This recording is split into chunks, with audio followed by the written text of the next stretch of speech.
told you we were gonna have a talk when this was all over. Yeah, this is what I meant.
It works.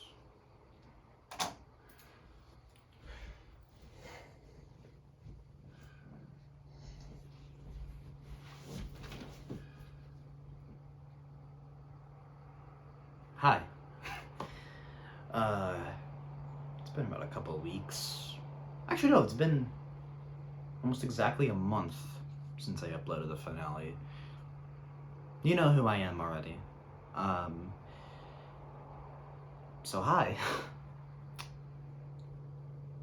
Now, I'm just gonna say right away, no, this is not Act 7. The show's over. I'm telling you, the show's over. The Impossible Reality, the Memories Tape, that was it. That was the final video.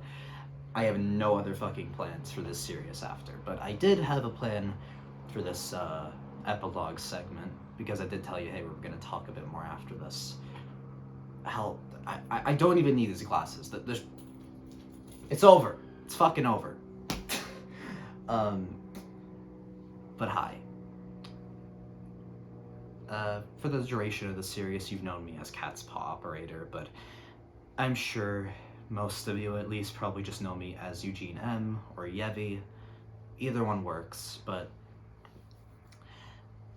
welcome to the epilogue. This is a pretty short section. I don't think I'll be on this for very long, but I guess it's just kind of me opening up about things, just how this whole thing went, how I felt about it, going over some things maybe I just couldn't go over because it was more behind the scenes stuff, kind of just giving you a bit of an idea as to just how this whole process was, because I don't want to just leave 6 years unspoken, you know? I don't think I did, but I have so much to fucking say and so much to talk about regarding just the process behind this. And not only that, but about why I did it and why I took so why I committed to it for so fucking long. I have a lot to say regarding that, and I also just have a lot to say about the future, because, well, this channel's done, I guess. And I promise it is. Promise it. This is not a bait. This is not Act 7. This is not like transition 3, it's done. I I swear to God. um, but yeah, I guess I could start off by talking about just myself a bit. I've done that a lot in the series, but now I don't need a filter to go through it with. This channel obviously was ultimately made for the insane reviews. Although I will tell you that for a time this was actually my main channel. Before I used Yeti. Um, I made this channel back in 2010. Uh, it was like 7, 8. I know, pretty concerning. But I made this channel at that age. The first few years was just me commenting random shit on random videos. Maybe if you're lucky and you go deep enough in YouTube, you could find some comment from me from like 2013. I don't fucking know. But yeah, for a time this was my main channel. And I actually did try another ARG before the Insane Reviews on this channel, but it was mostly me messing around. I didn't have any plans. I just had a little like app on my iPad, and I just used that for the fucking videos. It was kind of funny. Um, but I was really young. I wasn't thinking about it. After that, I mean, it was just my normal channel. I just watched YouTube. I wasn't super active on other social medias, I don't think. Just kind of carried out my life until 2015 when I decided, oh hey, this fucking fan game is blowing up. And I feel like there's something hidden in it, so I want to talk about it. And then I made that fucking video in August 20th, 2015, and that's where all this kind of kick-started. And then I actually decided, oh, I actually like watching game reviews and stuff, so I'm gonna do game reviews. And that's what I did at first. And then there was a point where I wanted to try an ARG again. So I wanted... Originally, the reviews were gonna be actually the whole thing. I wanted to basically have it so the reviews ran alongside the ARG web series thing. But I realized as I was working on like those couple of reviews how fucking hard making those kinds of videos are, how much energy it takes out of you. Imagine making a script for like 50 scripts or some shit and have 50 different recordings and God knows what. Oh, hang on. Sorry for that interruption. I got interrupted, obviously, but I had to get my food, actually. I ordered some and I took a little break to eat. Also, there's visitors over, so I moved down here. But, where was I? The reviews, right? I did the reviews, and, originally it was gonna run alongside all the ARG web series stuff. But then I kind of, it came to a point where I was like, oh, I have to do all these scripts, and I'm kind of getting tired of doing something just over and over and over again. So I guess I kind of just got burnt out. And I had this frustration where I wanted to make something and finish it, but I couldn't do that. It was becoming like increasingly harder for me to. So what I ended up doing was, hey, why do I need to do reviews? Like, why not just why not just do the web series part? Just film shit and see what happens. And that's where the insane reviews that started to actually take form. I started to do all of that. And at first I was actually kind of like off. It was really unplanned, everything. Like, I didn't really have any scripts, plans, anything. I think it's obvious too, everything was really just impromptu, just whenever I felt like doing something. Which, you shouldn't do that. I didn't know. It's not that I didn't know, but I was so deep in it that I figured, okay, I might as well just roll with this and hope for the best. And really, in concept, this series shouldn't exist. it shouldn't have gone on this long considering how it started, but we're here now, and it's something.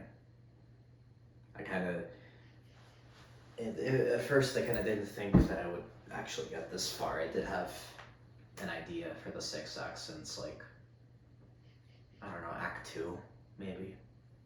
I had it since pretty close to the beginning of Tier, and I'm still processing that I actually finished it, honestly, even if it's been like a whole month as of when I'm recording this.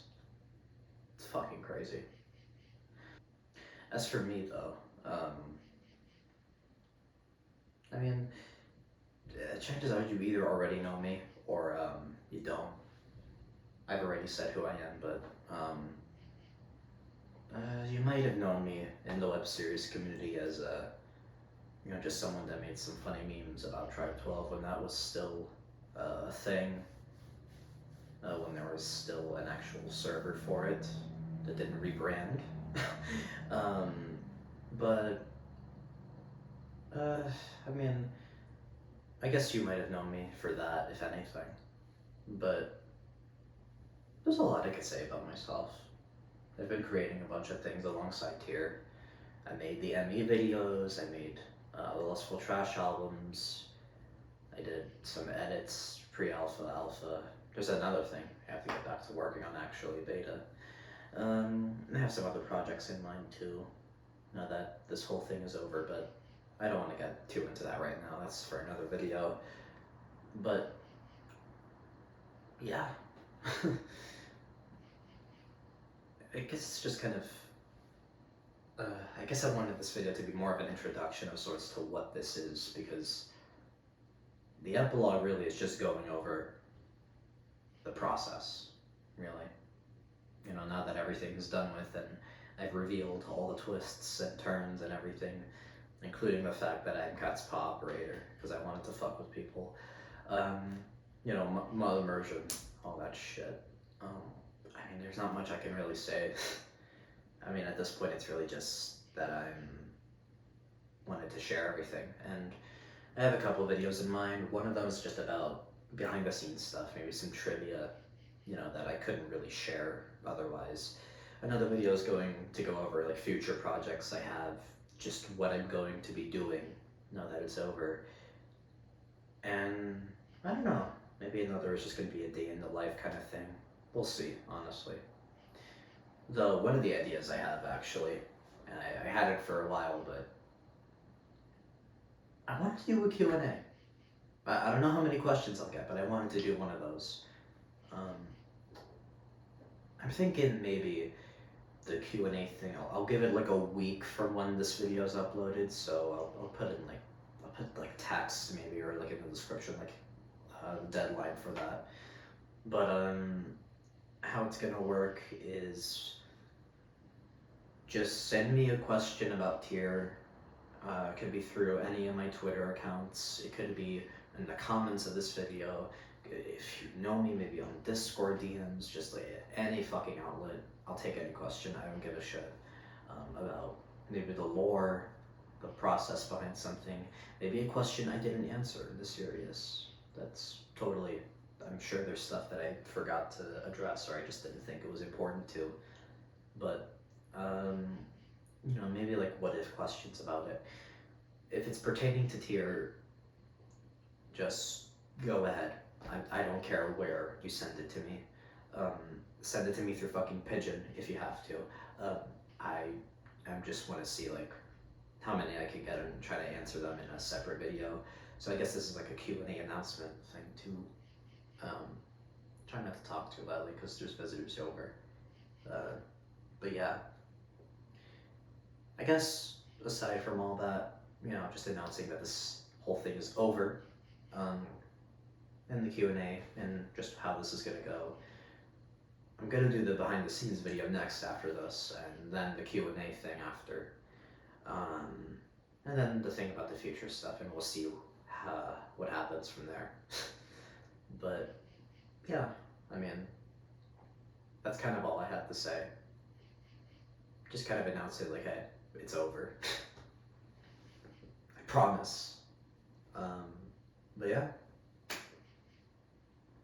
all I really have to say now is just thank you, honestly, for watching and all that, because there's so much shit that this has to be like what 40 hours of content maybe.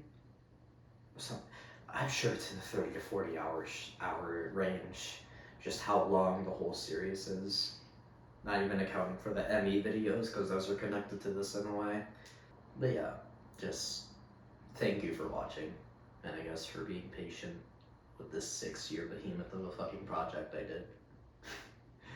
And yeah, I think that's all I want to say for now. But Q&A next week. Just I don't know, send whatever questions you have, and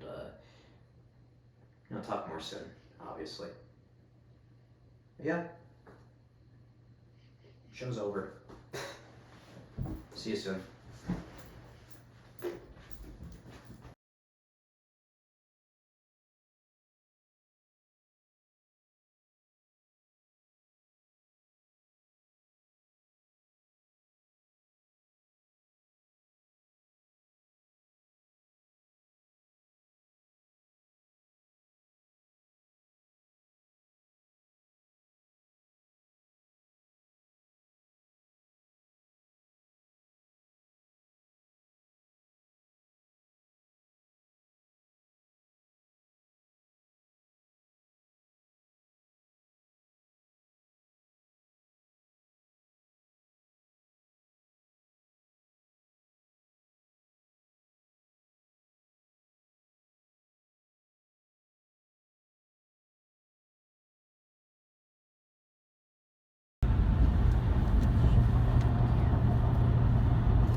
Wow.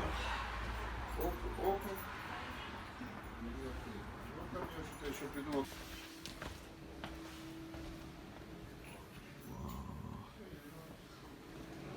Holy shit. This already looks so different.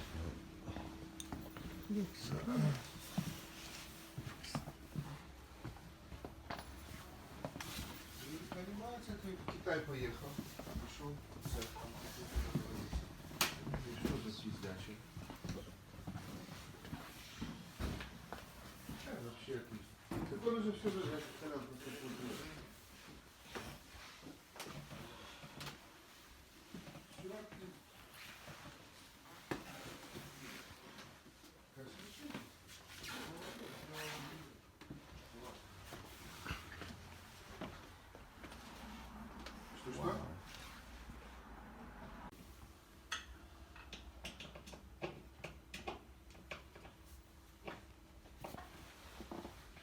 Wow. I can't.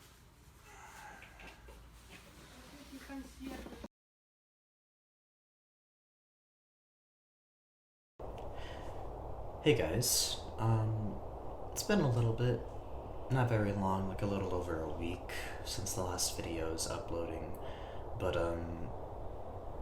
this is the behind the scenes video, obviously. Before I get to the Q&A stuff in the next video, I kind of wanted to go over just some general stuff about like just Tier as a whole, like the process of making it, like certain things that happen in each act, maybe some plans that I had that like couldn't come to fruition, or just how I felt about certain acts. I have a lot to say about each act and about each part of Tier in general, maybe even about the epilogue itself. So, I don't know, I just figured, like, after introducing myself, I think it just makes sense to kind of just go over this whole thing.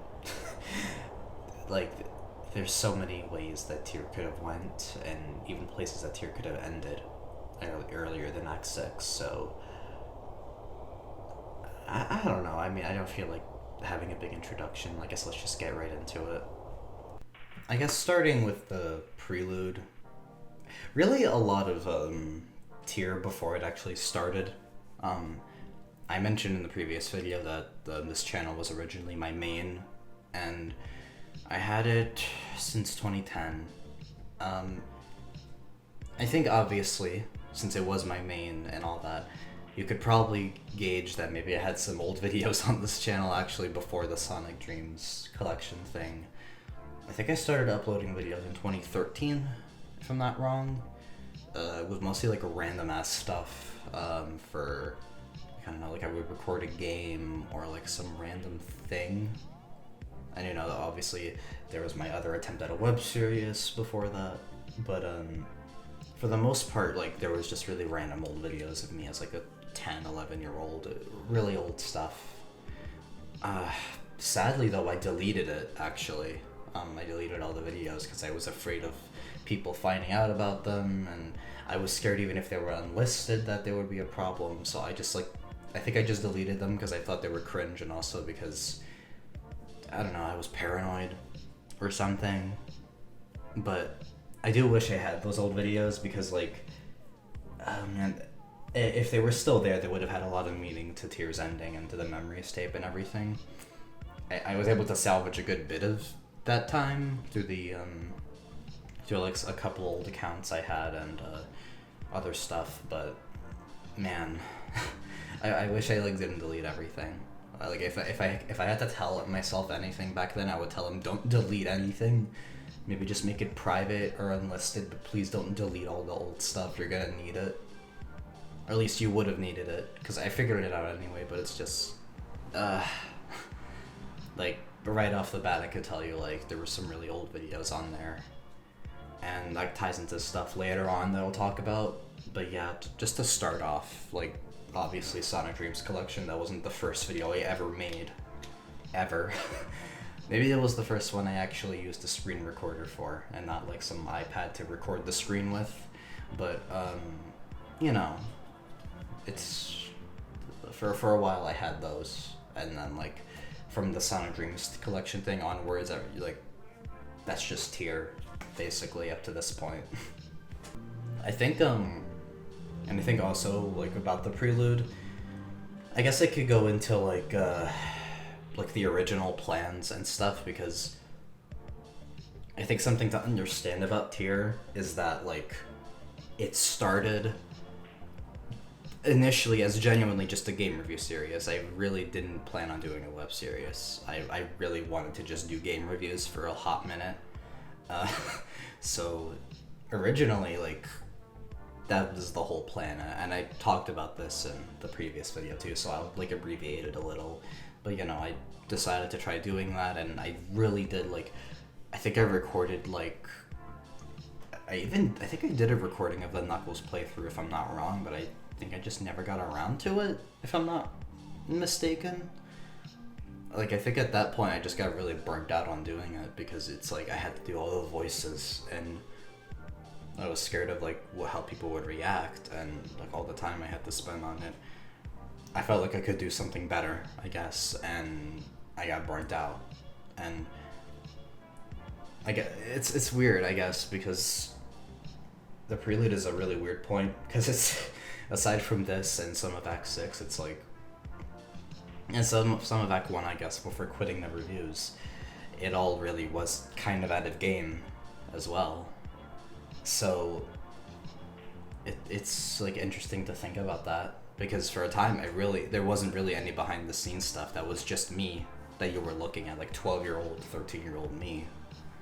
And I guess over time what happened was I just kind of decided to fade into this character of mine that was kind of just me, but not really. It was more like a metaphorical manifestation of myself, or how I see myself in a way. So in a way, like, I guess the series kind of started how it ended, you know, like just me being myself in a way. And that's kind of like, I guess, just generally like going into this whole process, like, it's kind of important to understand I did not come into this initially with a character in mind. I just kind of wanted to make funny videos about Sonic, and that's it. And I guess that kind of leads us into Act 1, which I do have a lot to say about. Because, I think one more thing I could mention before going into it is, if I have to give myself anything about the Prelude, like, some credit, is that I used the Sonic Dreams collection thing to my advantage, because I uploaded that video and also the Sammy Classic Sonic fan thing, which did get a lot of, both of those videos did get a lot of views, which I think, like, if you want a quick way to kind of get people's attention, I think it's good to know to kind of get into something that people already are familiar with, and then kind of go into the real thing you want to do eventually. Or at least that's a way to do it. Maybe I'm wrong, but from experience, I feel like that kind of got me, like, at least like that initial, like, few followers, because people thought, you know, like, oh, this is just some kid talking about games, and then you know, everything else in tier happened. So going into that, I guess that kind of leads us into the actual series now, which is Act 1, and I have a lot to say about that. First off, another thing I mentioned in the previous video, but the reviews were originally going to run alongside the actual web series. I wanted to really do so many reviews aside from Sonic, even, like, different marathons, different, like, things to cover, but I just couldn't. I really couldn't. I wasn't feeling it. And especially with how much I tried to put into each video, it just wasn't doing it for me. So, you know, it's like interesting to think that originally the series was going to go on for so much, like the review side of it would have ran for so much longer, like just as long as the web series part of it, which is what it ultimately became. And yeah, like, that's like the first thing I should tell you is, like, it was not going to be like this. Like, the web series thing was going to be like a hidden layer to it, because, you know, reviewers had like that whole evil alter ego that tells you you're gonna play Sonic 06 and you're gonna die, like that kind of fucking thing. So that was like the original idea I had, but then I just kind of ditched it. I don't have much else to say about it. I guess going into the rest of it, one of the other things I wanted to address was, like, the whole thing with Exodus and the Warden having, like, minions, or like people following them. This was before I got the idea that every character was just me, but I really kind of had this idea in my head, like, they are leaders of their own realms, and so, you know, there would be other people living in those realms, obviously. Why do you have realms if there's nobody in them? So, that was kind of my idea initially. Like, what, like, would there be, like, a war going on or something? Like, that was kind of my idea, because my initial scope for tier was much bigger than what I could feasibly do, and I didn't realize that back then. I only realized it shortly after, like, oh, I don't have other people that can be actors that I trust for this kind of thing. So that kind of leads me into the next point that I want to mention, which is, like, why I was the only actor of the series, because it kind of ties into, like, how tier works in general, because I realized I only trust myself to do all of this. I don't trust anyone else. Why not just kind of be the only actor and just use different voices and different effects for each character? And that's pretty much what happened. You know, Exodus has, like, the higher pitched voice, the Warden has a lower pitched one, kind of, with a bit of reverb maybe. Icarus has, like, the reverse reverb thing that makes him sound like a ghost. For Clockwork, I used, like, a pulse stretch effect, which, like, except, like, it doesn't stretch it actually, it just makes this really weird echoey kind of noise. and Furuzawa was just this fucking mess of a like filter that I did, and then Redacted was like the closest to my normal voice. I think I put like a little radio effect on it, but like I tried to also do a conventionally more formal voice like this, something a bit more like straightforward. Like you're trying to be very professional. That kind of voice I wanted to do eventually, and I think I just came to that conclusion because I realized this series is kind of about me growing up and me like about adolescence and everything. So it just kind of makes sense that every character would be just a different form of me in a way, or like a different, or like me through like different lenses, I guess. And that's kind of like it felt like that made the most sense to me, really. And that's why I ended up just deciding, okay, I'm just gonna act as everybody. It's gonna be a lot, but fuck it. And then that's kind of why like I just ditched the whole point of like Exodus and the Warden and the beings having like different people assisting them or whatever, because it's just like it doesn't work. Like it's why I didn't want Tyr to do any like collaborations either, because it doesn't make sense. It's specifically meant to be a very isolated kind of lonely web series. So it just doesn't make sense with how the series works. It's within a very internal headspace, and it doesn't make sense. That it wouldn't realistically connect with anything outside of that.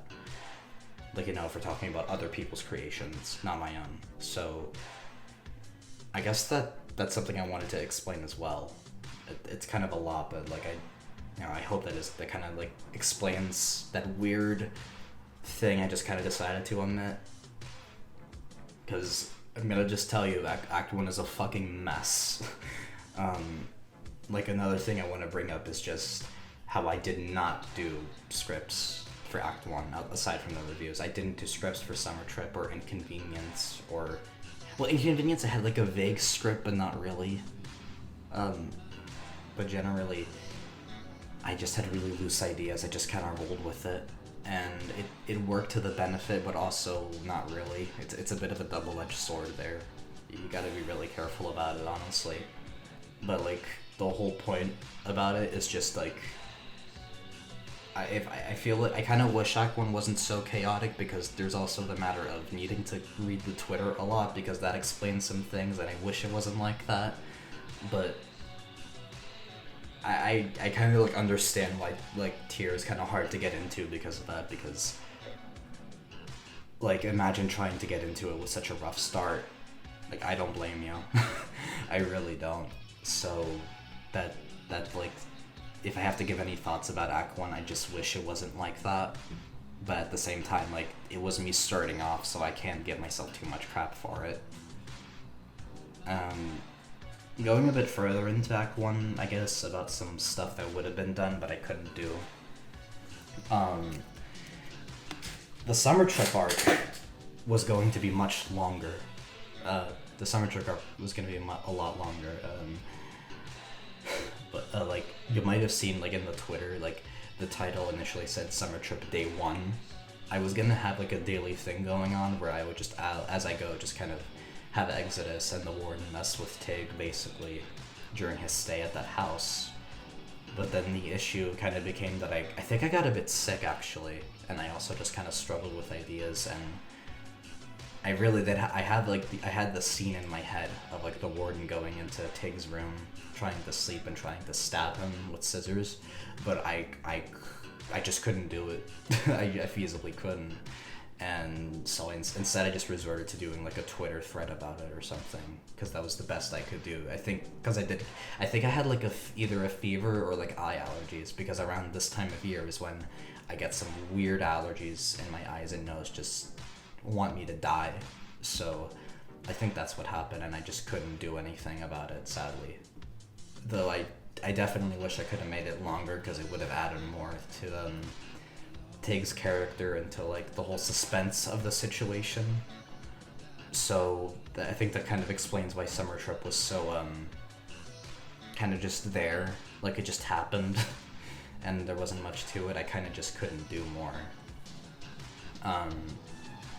Another thing I wanted to bring up was actually logs 1 through 6, because that's a whole dilemma.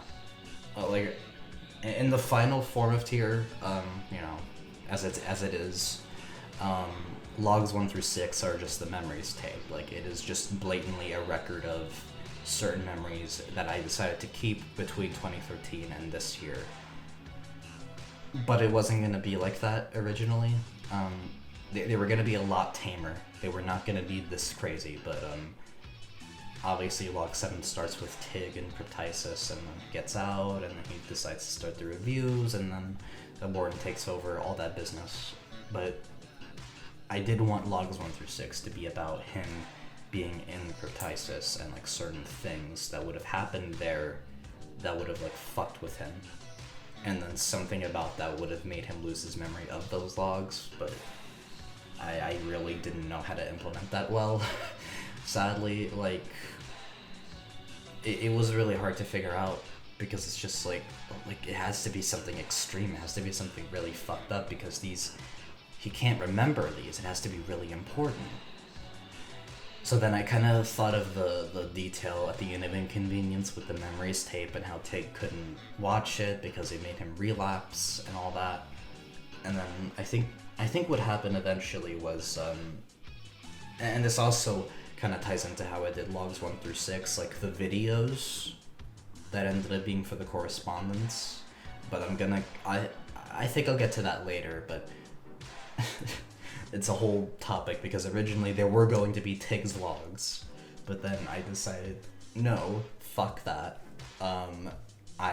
What if they're like someone else's logs, and that's why Tig doesn't remember them when he watches them, because they're not his logs, they're redacted. But then I decided, well, like, there has to be something to do with them. I can't just leave that plot point like dead. There has to be a real logs 1 through 6. So I decided, fuck it. Maybe it's just the memories tape. Like, maybe seeing them just makes him relapse, because those are the actual first 6 logs. He can't comprehend that information right now. And so I think I just came to that conclusion because everything just only fit into place that way for me. So that's kind of what happened there. But originally they were going to be a lot tamer. But my process was so off the shits, it was really hard to tell, honestly. And yeah. I think the only other 2 things I want to get into are regarding Icarus, and regarding maybe the 4th being, kind of. Because I did have 4 beings in mind since really early in Act 1, I think. Like, I don't know, early 2016. But I don't know if I wanted Icarus to appear when he did, actually. Because Icarus's creation was very self-indulgent, in that I was legitimately feeling really shitty in that time because of school and everything, and I decided, okay, well, I don't want to do the reviews. I'm really frustrated at things right now. I kind of feel depressed. What if I just fuck off and make this character that kind of is just someone I made up to help me in a way, to kind of make me quit the reviews and then transition into the web series part of it, kind of. I think subconsciously that's what I ended up doing. So even the fucking thing with Icarus's introduction was very spontaneous. A lot of Act 1 is spontaneous, obviously, but I think it's important to kind of mention that, because it just shows how in the moment the whole act was, for better or worse. Like, it's just to show you how I don't know how the fuck I did this thing the way I did. I don't know how I made Tier happen and be finished. I don't know. It fucking amazes me still. But yeah, and the last thing I want to mention about Act 1 finally is there's a funny little Easter egg in Inconvenience. The part where Tig is trapped in like this bubble of cryptisis, like in the other house that the warden traps Tig there. The music that is used there is the pearl wrapping song, but I fucked it up and I added Paul Stretch to it as well. I think I'm gonna try to edit that in here to show you what I mean.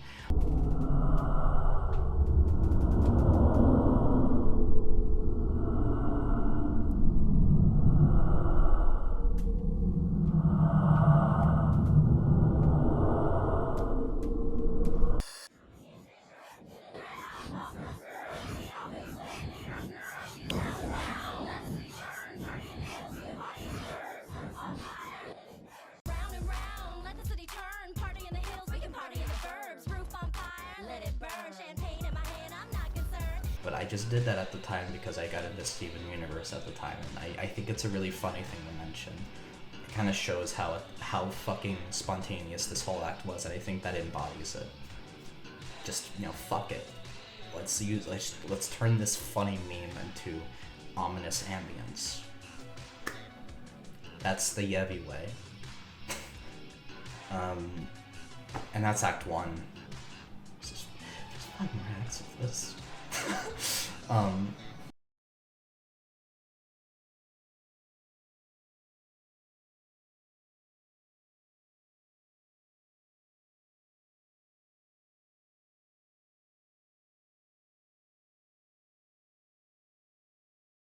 Act 2.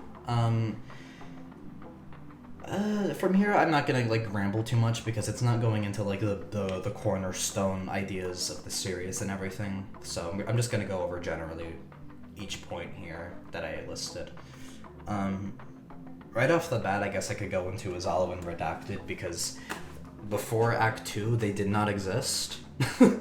I literally made up Izalo, or at the time Omitted, because I had joined the TTD and I wanted to do an ARG thing, because I'm like, oh, I know more people now, maybe I can do this, and so I just made up this character on the spot while I was thinking of how to continue tier after Inconvenience, and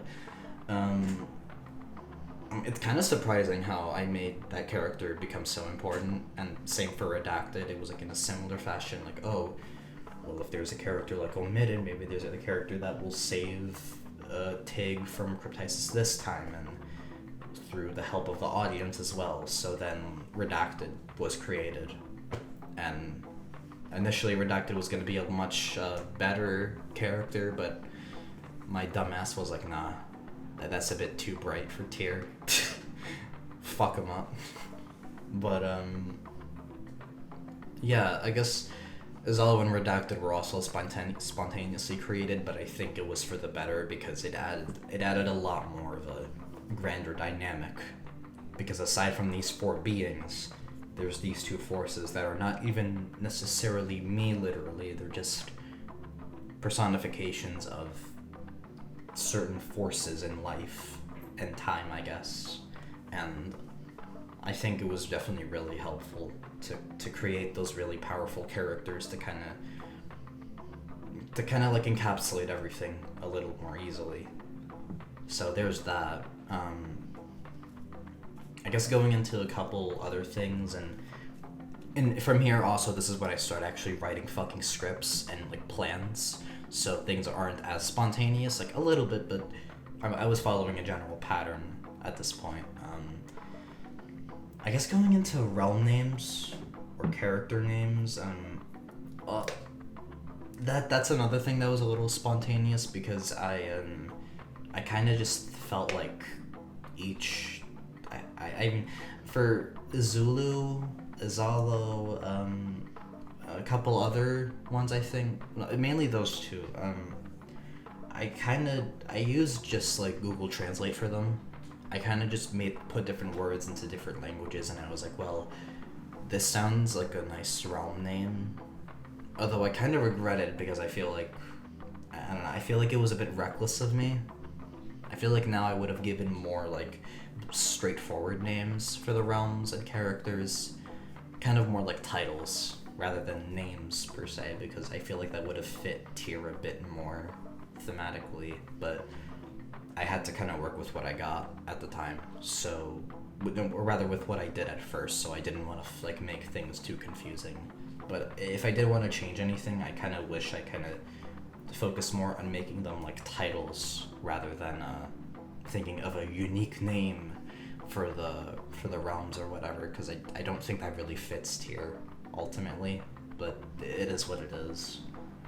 As for some of the other names, like the Dark Sea fits, and Cryptisis was I made Cryptisis up on the spot. I don't know what the fuck came into my head, but it sounded menacing, and I did that.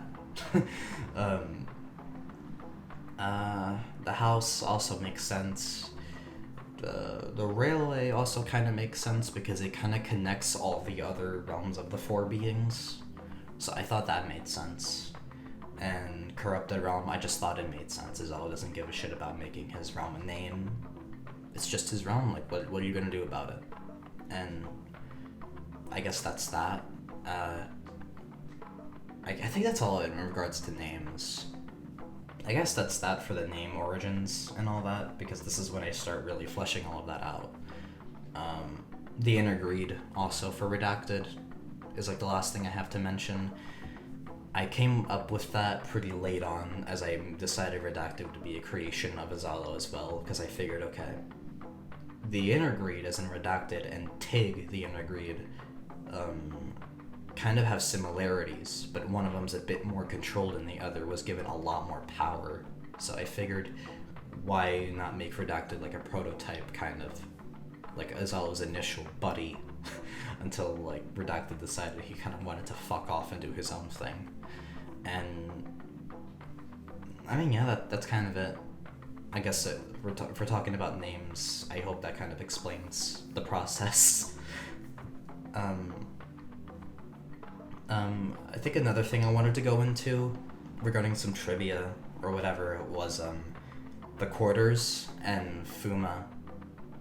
The Cryptisis arc in general, it was supposed to be a lot longer.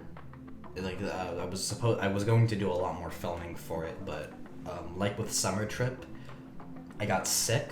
I got a fucked up fever. I could barely do anything. Like Answers, the second video from the Warden in that arc was genuinely going to be the Warden and Tig like talking to each other, like on screen maybe or something, or with B-roll footage or whatever. Like I wanted an actual video of that, but I couldn't do it because I was sick. I was fucking sick. I barely felt like doing anything when I was there, sadly, so I couldn't do it.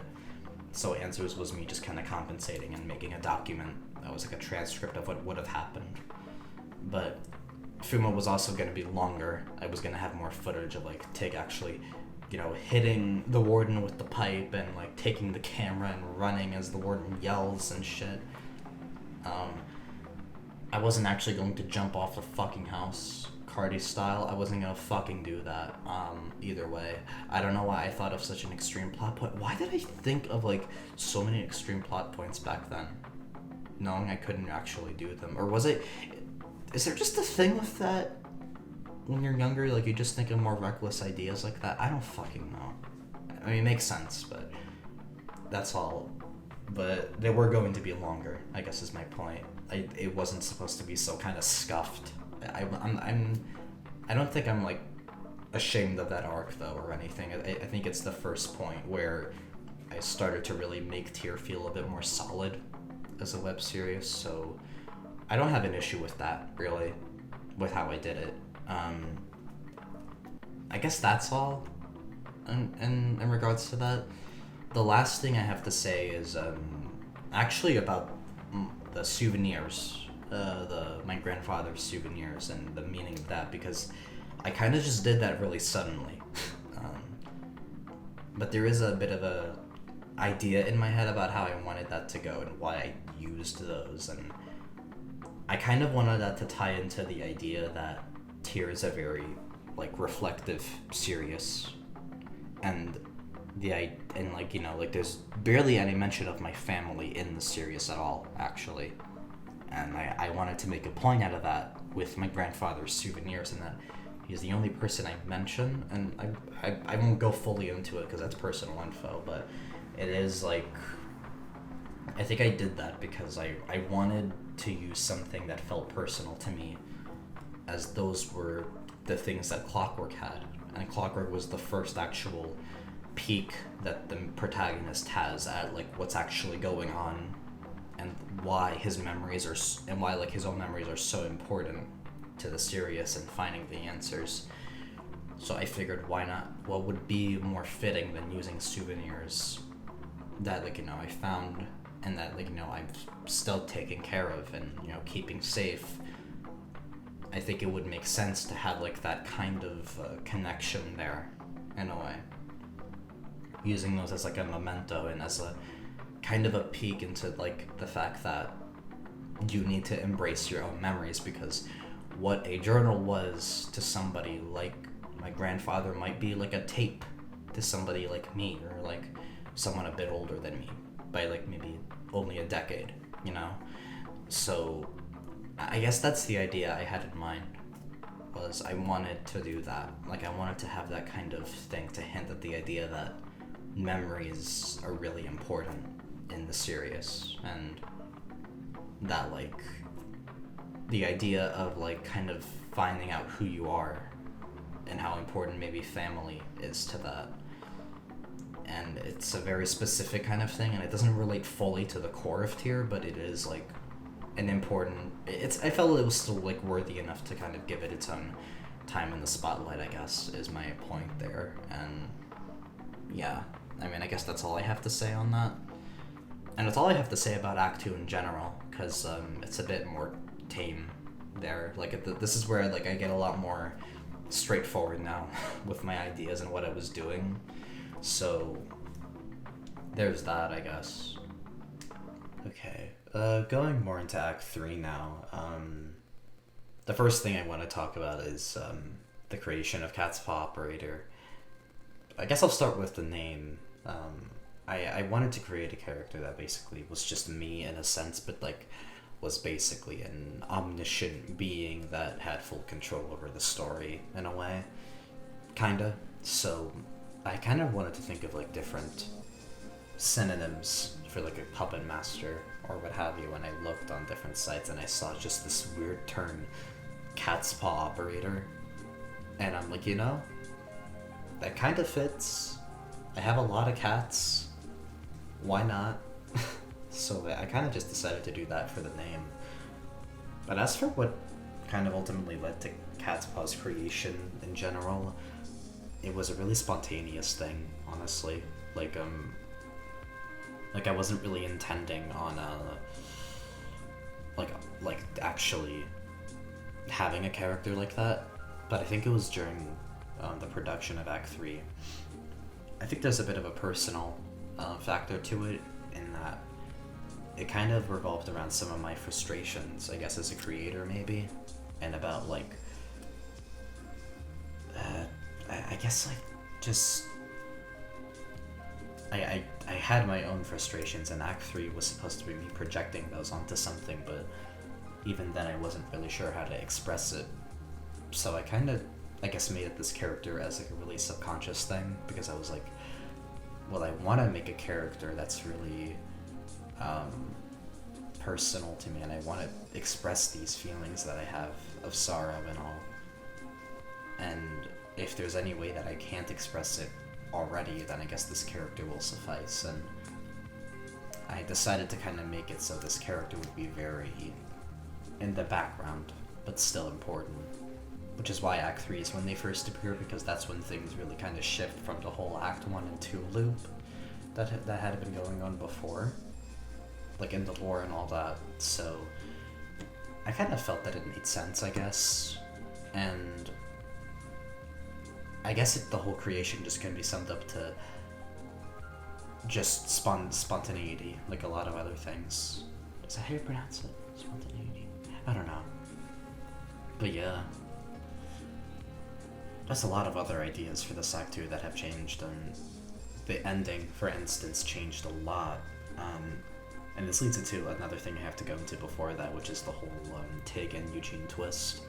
Because originally, Tig was the main character, like the only main character, and Eugene was a different name that Tig went by, but the split between them was a lot more metaphorical initially. I wanted the reveal of the real name of Tig to be kind of more of a metaphorical thing, about the idea of, like, me using a Sona rather than just me to express myself in a way. And I wanted Act 3 to be kind of the fact that I have to face that Sona can't always fit me forever. And that I have to kind of change that and embrace myself, I guess. And that's kind of what the initial split was like, but then then I kind of decided, well, what if I actually did make it more literal? Well, what if Tig was literally just a whole other character that represented Eugene's more selfish emotions? And so that's kind of what happened. It kind of led to me it led to what would become Recluse and all of that then. And yeah, but originally it was going to be a much more metaphorical take on that whole idea of self-identity. And that leads into the whole ending ideas I had, because Act 3 was going to have a much different ending. Like, Recluse wasn't even going to happen initially. When I did my original scripts, because this was the point in the series where I was actually doing like scripts and, you know, plans for the series, and I actually based Act 3 off of the structure of Because the Internet by Childish Gambino. I was really inspired by that album at the time, but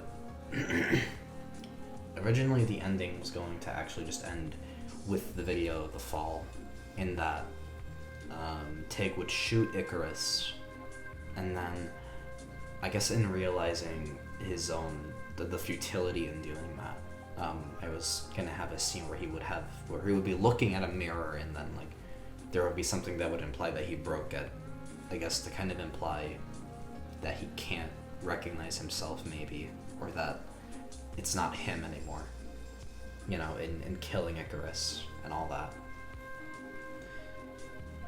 It was going to be a much darker ending, honestly, and it would also end with just a simple video just saying, like, oh, you know, like, I'm not the insane gamer anymore, I'm Eugene, etc.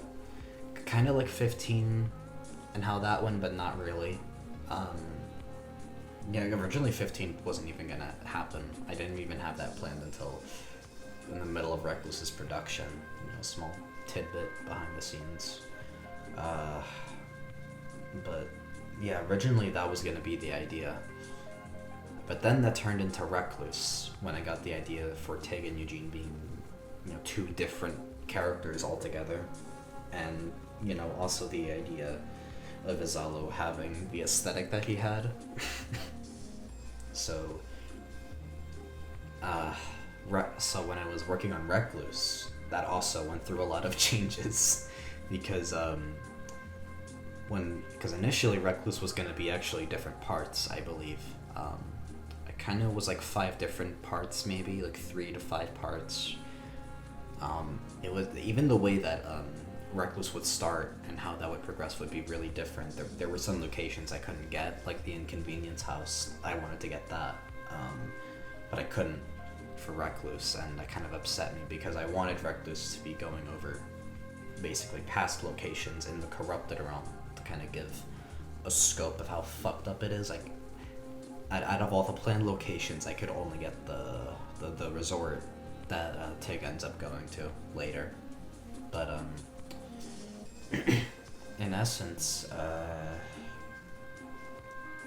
yeah, like originally even the way that he was gonna go into the Corrupted realm would be different, because really dark, but originally the idea was that I wanted Tig to go to the top of the apartment building, and like I wasn't gonna do anything, but like I would like almost drop the phone kind of to make it imply he was gonna jump, but then he would fall through the tree and then end up in the Corrupted realm, like through some weird effect, editing, whatever. But I, you know, ultimately was too anxious to do that, as I was with a lot of other things, and also that's really stupid. But you know, 14-year-old me, okay. But like I couldn't really do that, and so I think eventually I got the idea to make it one large video, I think, because I guess it just kind of worked out that way. I couldn't really figure out how to make it into different parts, so I'm like, you know what? Why not just make it one huge fucking video? Like, just fuck it. Like, just completely change it. You know, just make it one big project and fucking release it that way. And I guess it kind of ended up being that way just because of how everything was going and because of the locations that I couldn't get. And it just kind of turned out that way. And yeah, I mean, I think Act 3 was when I was getting a lot of shit figured out for sure. While, like, I think Act 2 was me getting a lot more of the fundamentals for tier worked out and, like, making it actually feel like a web series and not like I'm just fucking around and doing whatever. But Act 3 was when I was really beginning to flesh out the characters much more. Although not in the final form yet, because there's things in Icarus's documents that don't quite line up with how I see it now, because I still wasn't fully sure yet, but Act 3 was when everything was definitely becoming more like, I know what this character represents, I know what this kind of means now. Everything felt a bit more sure to me. And I'm pretty happy with Act 2, but I'm really still happy with Act 3 overall, although I wish I was a bit less edgy in that time, and a bit less, I don't know, I wish I kind of, like, also didn't make some of the videos as long as I did. I feel like I could have made some of them shorter, and I think pacing's an issue I have in the series in general, which is gonna happen because it's a really huge series and my first actual big project, so that's no surprise, but yeah, that's definitely something I was thinking about. I mean, I guess that's that. The last thing that I could mention for Act 3 is the 2 untitled videos, because originally those 2 were going to be much different.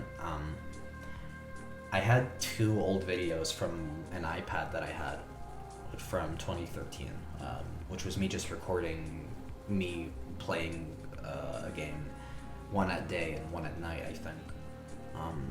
Originally those 2 were going to be the untitled videos with the static filter, but I was working on Act 3 on an external hard drive because I had just my laptop at the time. I didn't have the PC until when I was working on 15, pretty much, or when I was done with it, rather. But that hard drive crashed in late 2017. It fucking died on me, and I lost those 2 videos.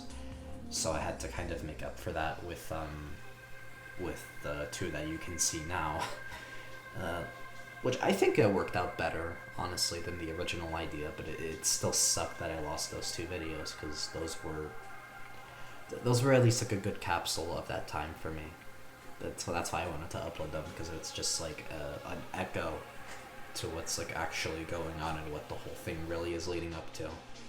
But it is what it is. I'm happy at least with what I could do, despite all of that. And I guess that's Act 3. The next is the intermission, which, I mean, from here, I guess it's a bit more straightforward. First off, I wasn't intending on doing the Fragments ARG for intermission. That was entirely in the moment. I was legitimately like planning on putting Tier on like a break mode until Game 2 started up on New Year's. But I guess I got kind of bored, and I was like, you know what, fuck it, why not just like do a random Fragments ARG to hint at Act 6, because at this point I was already planning out Acts 4, 5, and 6. I think Act 4 was already planned out, actually, so it was just Acts 5 and 6 kind of that I was planning out and working on. So the Fragments ARG was entirely spontaneous. I think maybe even that was obvious, I don't know, but there's that. You know, small tidbit there. Another thing I could maybe go over is my original idea for Piece 1 of Game 2, because I think it would be funny to mention. It was going to be a lot more complex, because I wanted, it was such a reach, but I think my idea was that I wanted to use Sonic 1's debug mode, and that the coordinates of that would help be like a key to solve it, to solve like whatever encoded string there might have been. If I'm not wrong, that's how it went. But it was so complicated and such a reach idea. I'm like, you know what? Nobody's going to get that. Barely anyone's interacting anyway. I'm just gonna do something simpler, like, I don't know, spot the fucking enemy and put the first letter of it or something. And that's just what I ended up with. But I was like, but originally it was gonna be a lot more about using the game itself. And yeah. I think another thing I could go into is actually the ME videos, because originally the ME videos were not going to be connected to tier, or at least Dreamcatcher specifically wouldn't be, but I think I kind of just did that because I had this obsession with connecting everything with other projects of mine, and I think that I just didn't want the potential of ME to kind of be for nothing. So I noticed, like, oh, some of the ways I do ME are kind of similar to Icarus's character, and Force of Misfortune kind of feels like a good alter ego for Redacted for reasons, and it kind of adds to his character. Even on GTI, I felt like, oh, maybe something fucked up happened to them, and they turn into the Warden ultimately, and that kind of led into Gaslight's creation and everything. But I think I decided they would connect to tier because everything just kind of fit in, because I'm like, well, I mean, like, there had to be some legitimate origin for these characters, and the ME videos seem like a really good, like, maybe prequel of sorts to that story. Like this is how some of them actually came to be and why some of them act the way that they do, and me connecting the two, I guess, just made sense in my head, even if that wasn't the intention at first. But over the course of the intermission, that's what I decided on, and I'm kind of glad I did, honestly. It was a really sudden decision, but it was one that I, like, was confident about. And the last thing I have to mention for the intermission is, I had a scrapped idea for Log 6, actually. This was before I decided on the correspondence and all that. Because originally, I think what was going to happen was that Logs 1 through 6 would be, like, maybe from a different timeline or something. I think even that's what the point of the coin was. But,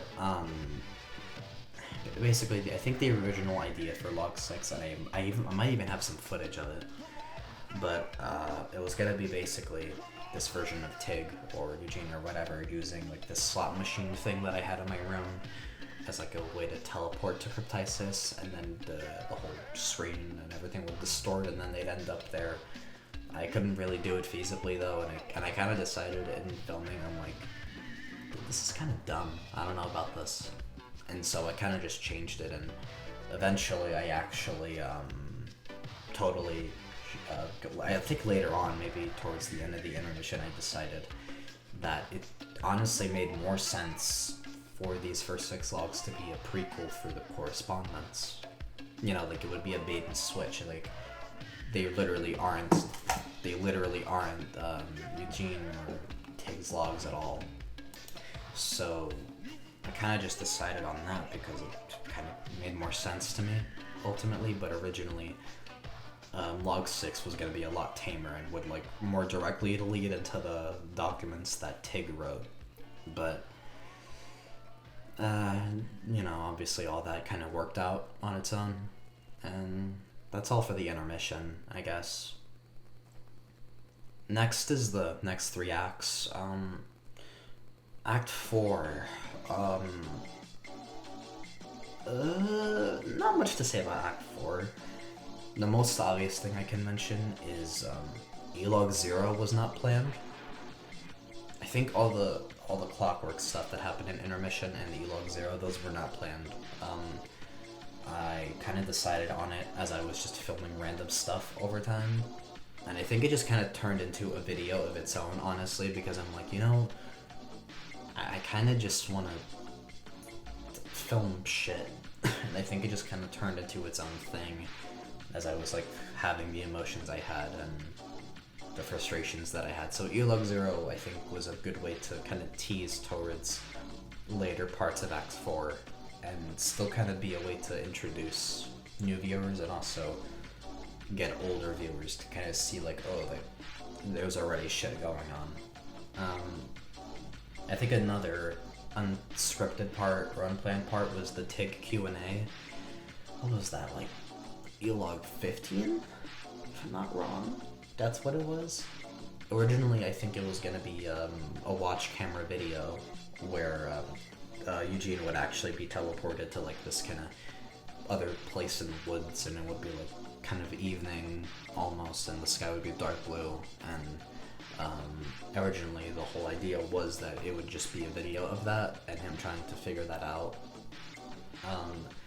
But I kind of just felt like that didn't make much sense to do, and it would just kind of feel more like fillers. So I think the TIG Q&A was more like a way to fill that in a more meaningful way, to kind of get people to answer get people to ask questions and get a bit of a peek into what Act 5 had in store, for instance.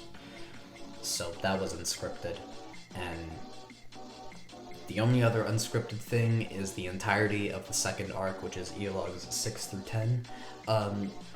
And the reason why is because of location issues. I thought we were gonna move into a new house, a specific one, and we didn't, and it pissed me off because it made the original Arc 2 idea much harder to do. I couldn't do it, so I just fucking did some VOM ME stuff there instead, and I think it worked to its benefit, honestly.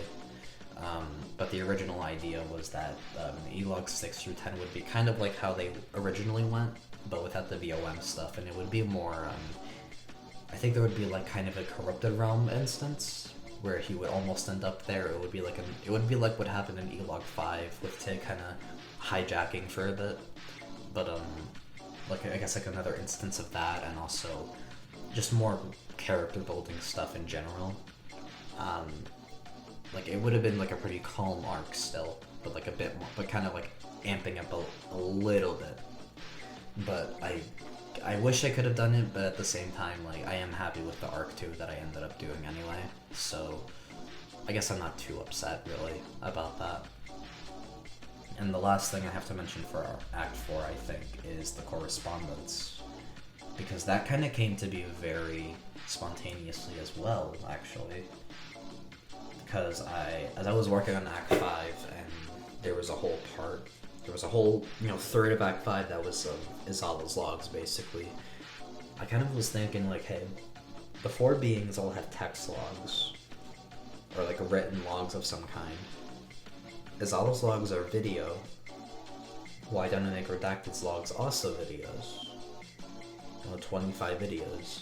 So I decided, okay, maybe logs 1 through 6 can actually work, because that would explain why Tig doesn't remember them, and then the rest would be on a separate channel of some kind called the correspondence, and then Eugene would learn about it eventually, and then see like, oh, like, okay, this makes much more sense now, and all that. And I got the idea in general that it would just be kind of like a different iteration of the loop from Acts 1 and 2, kinda, but it would be like slightly altered, and the characters would be kind of playing into it, either knowing or not really knowing what the actual deal was, that it was actually Redacted they were talking to, and not the normal Eugene. I think the correspondence is something that I'm kind of happy with, but I think that was another issue with some of the videos being way too long for their own good, and I feel like there was a bit too much filler. I feel like I could have made the point a bit more concise with each log, honestly. And that applies to logs 4, 5, and 6, I believe. I feel like I just made them way too fucking long and drawn out, honestly. I think the correspondence like suffers the most from that next to Act 3. I really wish I could have like shortened it, but the correspondence was like one of those things I just kind of came up with because I felt like there was something strange about like logs 1 through 6, and I kind of still hadn't fleshed it out yet, so the correspondence was my best way to kind of make that more developed. And that even ties into the Exodus's murderer, who ended up being redacted, but originally was going to be Izalo, actually. Which is weird.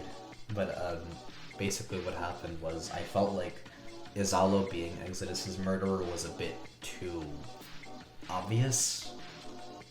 Not that I don't want people to be able to guess Exodus's murderer, it's just I felt like I kind of felt as if well, why would Izalo murder Exodus? Like, why? Like, he wouldn't do it just for fun. Like, if Izalo kills somebody, it's mostly because he wants to actually mess with Redacted. But what did Exodus actually do? You know, like, to piss off Izalo specifically. Because Exodus is rebellion. He's trying to really give answers to Eugene or Tig. Like, there's, like, if anything, it's kind of helping Izalo because Izalo is also trying to give Eugene the more direct answers. Even if they're brutal, they are still answers of some kind. So, and like, who doesn't actually like that idea? Maybe Redacted, because he represents preservation, and he wants his world to be the way it is. So if Exodus tells Eugene all this important information that he found from his logs, you know, that's obviously going to throw a wrench in things, and not in the way that Redacted wants it to. So, you know, gave life the gun and he shoots Exodus. That's that. And I felt like that just kind of made sense, because it makes sense and it's not kind of shoehorned in or anything. It's more like it's more that Exodus just knew too much, and Redacted didn't like that. And that's kind of ultimately what happened. And I felt, and how that ties into the correspondence is I felt like it would be such a good build-up to have these logs of his that it just comes so out of nowhere almost. Those final few, you know, because you're watching him do all these things, and then suddenly you see him holding the gun shooting Exodus. It's like out of nowhere, but then it makes sense when you think about the whole intent of the situation. And yeah, I mostly especially wanted to do it because of that. Though I wish that I was more concise about most of it in general, but yeah. That's all I have to say there, too. I guess that's it for Act 4 and for the correspondence, because that kind of counts as its own section, but not really. The correspondence, most of the videos on there kind of went as planned. Some of them I kind of did more on the spot, because like I decided like I'm too tired to do this. But that's all, mostly. Like most of the videos kind of went as planned, I guess, is my point. Though the final one was a little bit different than originally planned. It was going to be just originally a speech from Redacted, but I decided, you know what? I think some words from Cat's Paw Operator after the fact would make a bit more sense. And, you know, to kind of wrap it all up. But that's Act 5, which I'm going to go into now, actually. The first thing I guess I could go into for Act 5 is, I think I could go into like some of the original ideas for the Izalo logs, because originally all of them were going to be like camera footage, but one of them turned out to be like, you know, kind of like a text thing, and then the other turned out to be an animation. The main reason for that, I think, is because I just kind of got too lazy and too tired of constantly filming shit. I was like, you know, I want to do something to make it feel fresh. So one of them turned out to be like a text thing, and then the other was animation, which 20 is actually one of my favorite videos that I've made, because it's so short, but it gets such a point across. It's so, I don't know, I love doing it, honestly. I want to do more videos like that in general, if I ever make another project like that. But but like I think me kind of changing up the format every now and then was really fun to do. But originally it was gonna be just entirely camera footage. Arc 3, the railway stuff was gonna be a bit more big as well. I wanted to have more locations during the filming of it, but there was a pandemic and it's still happening and I couldn't really go anywhere. I still kind of can't. So that sucked. I can only go to so many locations, and it made Godforsaken a little bit hard to do as well. But I guess I'm happy with what I ended up being able to do. But originally there was going to be a lot more locations and like other houses I would go to and stuff, and maybe more places in the woods. But I just fucking couldn't do it. It was that or my health. So there's that. I think something that got in the way of Act 5 was also that I was moving out earlier than I thought we would. I was expecting a lot of Act 5 would be still while I was in Brooklyn, in the basement maybe of the apartment, but we moved out much earlier, and it kind of made filming a little bit difficult, but that wasn't the worst thing ever, I guess. I kind of didn't mind that, I guess, because it did ultimately help to have more opportunities to film way outside of the city, and by the time we moved out, I already had all the city footage I needed, pretty much, so I guess it wasn't that big of a deal. I think I should talk also about the production timelines for the acts, because I think Acts 2 and 3 were pretty straightforward. I did those as they were developing. So Act 2 happened in the moment, and Act 3 was mostly over the course of a couple months, and Recluse was also over a couple months after that.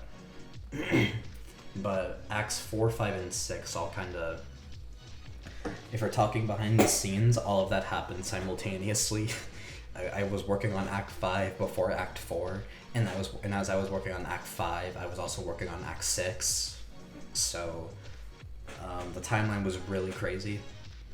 Act 4's production was mostly in the moment and intentionally so. I wanted to do everything not too far away from its release date, basically, for Act 4 to make it feel very spontaneous, but in a more planned way, I guess, if that makes sense. But Act 5, I had started working on it since summer 2018. And I think by the time 2020 hit, I only had Slumlord and Shakedown left to film, and that's it. That was literally it. And I only had the railway stuff to film, which was more in the moment, but not really. But yeah. And then that time, I think by the time I was working on the railway stuff, I was also starting to work on Act 6 filming. But I'll get to that soon enough. A couple other things about Act 5. I kind of wish that I didn't have no audience interaction, but I don't know what I would have done is the issue. I think that's what the issue was. I focused so much on Act 5's video specifically. I was I didn't really think about the ARG aspect of it, because I'm what do you do at this point? Because Act 5's gonna happen the way that it will anyway. I don't know what the point of it would be, and I was thinking of puzzles to do to kind of make the wait for Godforsaken not as long, but I couldn't do it. I was feeling way too much like shit at the time for several reasons, but I won't get into that either. I guess that's all. I think one thing that was unplanned was Intermissum 3. Sepulchrum, the person that uploaded that video, he wasn't gonna appear in Act 5 at all, actually. I kind of that was not a character I had planned to appear in Tier, actually, at least not in Act 5. But I think I added him there because as I was realizing that I was working on these final Act 5 videos, I'm like, oh, well, who's uploading them? Because at this point, the world of Tier kind of has exploded by the time Godforsaken happens. So, who's behind it? Because Cat's Paw Operator would be a fitting candidate, but at the same time, I kind of wanted an ominous figure of sorts to kind of step into the picture that felt very outside of tier itself, because that would lead into Act 6 and all that, and how beyond tier that act is, while also being so close to it at the same time. So Intermission 3 was really unplanned, but I felt like I wanted something to kind of help set the tone for how fucking bonkers the last like leg of Act 5 would be. So I decided to make that video to kind of bridge that gap between the Railway arc and Godforsaken. So that kind of just happened. And the last thing that I want to mention, which is kind of big actually, Act 6 as you know it originally did not exist. And originally Act 5 was going to be just fear, and Act 6 was going to be preservation. This did not work out though, because I realized, well, how the fuck do I end the series with preservation? Because that feels weird. Like, something about it didn't feel right to me. So then I was thinking, well, Izalo and Redacted kind of need each other, in a way. Like, what, you can't have life without time, you can't have time without life, necessarily. Or you technically could, but I felt like fear and preservation, I felt like Act 5 being about a clash of sorts would make sense, because that's like the climax of the whole conflict behind like what caused Exodus's murder and everything. So, and I felt like it also, preservation just doesn't feel like a final enough title for an act. I felt like even having no title was more fitting, and that's why Act 6 kind of ended up being the way it is.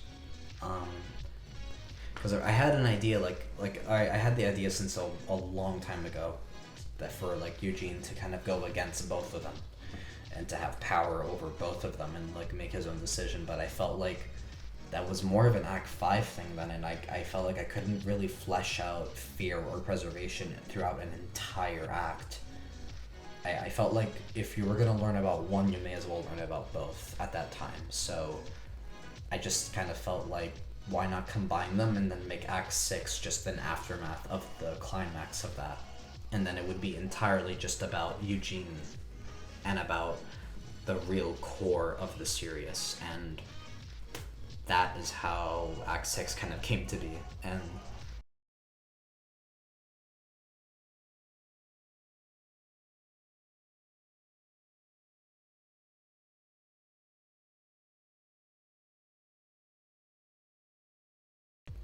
I'm really happy about Act 5, I guess. Like, I'm still really happy about it. There are some things I wish I could have done better, but at the same time, location issues, obviously, and my own confidence, and also the pandemic all made it a little bit hard to really execute fully. And I wish that I had really done more, but I kind of couldn't. But I'm happy that I did like get to finish Act 5, because it's probably, aside from Act 6, it's the biggest fucking thing I ever did. Like, it took so much fucking commitment, and I'm still really happy about how that turned out ultimately. So it's still surreal that Act 5 actually came to be fully, and I'm still really happy about that. But finally, I guess we're gonna talk about Act 6. I already explained that, like, why it would have been preservation, but I guess I want to explain why it kind of became so much more depressing and so out there than all the other acts. I think it's just that I kind of felt like, well, if every act kind of seeks to resolve a being's arc, you know, like Clockwork, like at the end of Act 1, Exodus is killed. At the end of Act 2, the Warren's in Purgatory. Act 3, Icarus is shot. Act 4, Clockwork's memory is embraced and he's not there anymore. And then Act 5, both Izalo and Redacted just fuck off. You're left with nothing. There's nothing to explore other than yourself at that point. So I guess it kind of just became an issue of, aside from Cat's Paw Operator, what is there left here, you know? And I think I guess that inspired a lot of why a lot of Act 6's like aesthetics is just, there's nothing there. Like, it's literally about trying to move on. And in a way, I guess Act 6 is kind of a review on the Insane Reviews as a whole, and on my mental state throughout working on it.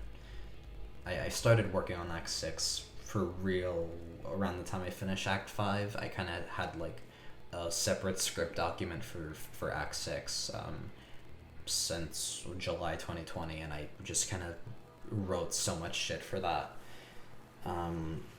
And I had filmed a bit before that, of course, like only if I really needed to, like the apartment footage at the end of The Impossible Reality, or a couple scenes from Emmy, some scenes like that, like I needed to film at that point, or I just would never get the chance to again, so I had to then. But otherwise, pretty much all of Act 6 was over the course of the past year, if we're talking about filming. I guess it kind of just turned into this weird act that literally didn't have a title or a specific description other than the symbol, which was like infinity and all that. So that kind of like was the base of it. I think originally as well, I knew right away since I started working on Act 6 as it is that each video would be like would be like this longer video. I thought each one would be like 30 minutes, but I was wrong. Usually I have this thing where I underestimate the length of my videos for this series a lot. Like right now, actually, I'm like an hour and 12 minutes into this fucking recording. Oh god. But originally, before I actually had Void uploaded, I didn't have a forward video planned, but instead what would have happened is the first video of Act 6 would have been an update video from Eugene actually explaining the situation and that he's in this weird void realm that he doesn't know what the fuck it is. But I guess just I felt like that was a bit too weird because I wanted Act 6 to be very, again, like just out there, and I felt like Eugene having interaction with the audience didn't really make sense if he's trying to focus entirely on himself. So I decided what would make more sense is if some of the events in Act 6 already happened shortly after Act 5, but like they weren't released until like months after, you know, like until after Arc 4, which was the end agreed. So originally it was going to be like just from Eugene letting the audience know that they're okay, but then I decided no, like I think Cat's Paw like actually managing the release of it just kind of makes more sense because it's going to lead into him. It's going to lead into Eugene and Tig becoming Cat's Paw anyway, so why not?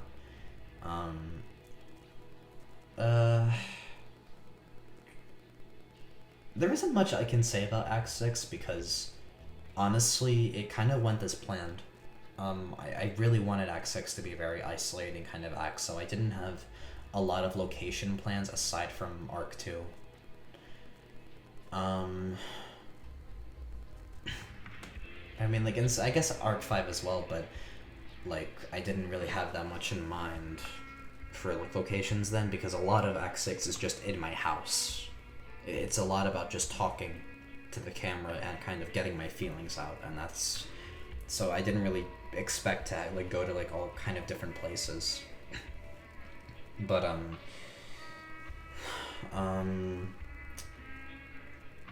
yeah, but I mean, aside from that, I can't have much to say about, like, unused concepts for Act 6. I think the only thing is that the Inner Greed was going to be, there was going to be more, like, kind of pixel arty kind of footage, but that was going to be way too much for me, so I kind of compensated by using more camera footage and different perspectives, I guess, and editing that in, which I think it mostly worked, but I feel like the Inner Greed could have been edited a little better, but I kind of like the chaos of that in a way, so I don't know, I don't have an issue with that necessarily. The only thing I really could go into now is Nexus, just kind of how long that took. I guess this is also hinting towards future projects of mine in a way, but originally I did have a plan to make a whole game for Act 6 since like the start, since like I finished Act 3, I think, but the form of that went through many changes, because originally it would have just been a more final hub of like information about all the beings and all that, but I thought, and this was like well after I created some characters of my personas, but I decided like that why not make a game that basically goes over all of my projects, so Tier, the ME videos, Lustful Trash, all the miscellaneous stuff I've done, and kind of connect all of that into a nexus, you know, just a weird crossing point that Tier is just a part of. So I guess that was the intention. It would have information and words from all the sonas about it, and kind of like showing just how much bigger all of this can end up being at the end of the day. And that Tier in a way is just the beginning of it. So I started working on Nexus in September of 2020. Like I got like all the sprite art done pretty quickly. My monitor broke though, my PC monitor, so I had to get a new one in the middle of development, but it was pretty quick, so it wasn't for too long. But aside from that, I think the hardest part of working on Nexus was all the coding maybe, and also getting all the text and rooms done, because I had a bunch of fucking rooms to do, a bunch of numbers to memorize, a lot of bugs to fix. There was originally going to be like an actual working save load feature, but I just didn't know how to make it work, so I kind of have left it just in there to mess around with. Like, I don't know if you wanna. It's a janky game, but it's not even fully a game per se. It's more like to play into Game 3 and all that, and also to hint at future projects in a way. It's not a legitimate like project on its own. So I guess that's why I don't like have like really hard feelings about it, but it is still something I'm proud of, because it took a good bit to make, and I am proud of the information that it has in it. Also, there's a little thing in there that can be found that I don't think anyone's found, but it's something. It's nothing big. I don't know if anyone will find it. I'll probably add some hint about it eventually. I don't fucking know. But yeah. Aside from that, I mean, I guess that's it. I kind of talked about Nexus and all that. I guess there's the final shot of the series, which is the impossible reality. That final shot of me like standing at the balcony and all that. I had that shot in mind specifically since like maybe Act 2, Act 3. I knew I wanted the series to end with that, because I wanted it to be like saying no words, nothing. Just after all the noise, it's back to normal, it's back to life. It's back to a new life, basically. And I wanted that to be the intention of it, to be just this kind of moment of peace as the series ends. Maybe a bit bittersweet, but, you know, still like just happy that it happened, you know? So, and I guess that's all really. I don't have much more to say there, actually, about Act 6. I think it's definitely the act of the series that is the closest to Tier in its ideal form, because every video I put so much work into, and every aspect of it I put a lot of detail into, how everything kind of built up to this one moment in the final video. I'm really happy with how that kind of turned out ultimately. So, yeah. And I can't really say anything bad about Act 6 other than like minor things I would have changed now, but it took a lot out of me for sure. I had waited so long to reveal the shit that's revealed in Act 6, and it's such a payoff to just finally have everything there for everybody, and I'm just happy to finally kind of let it rest, you know? And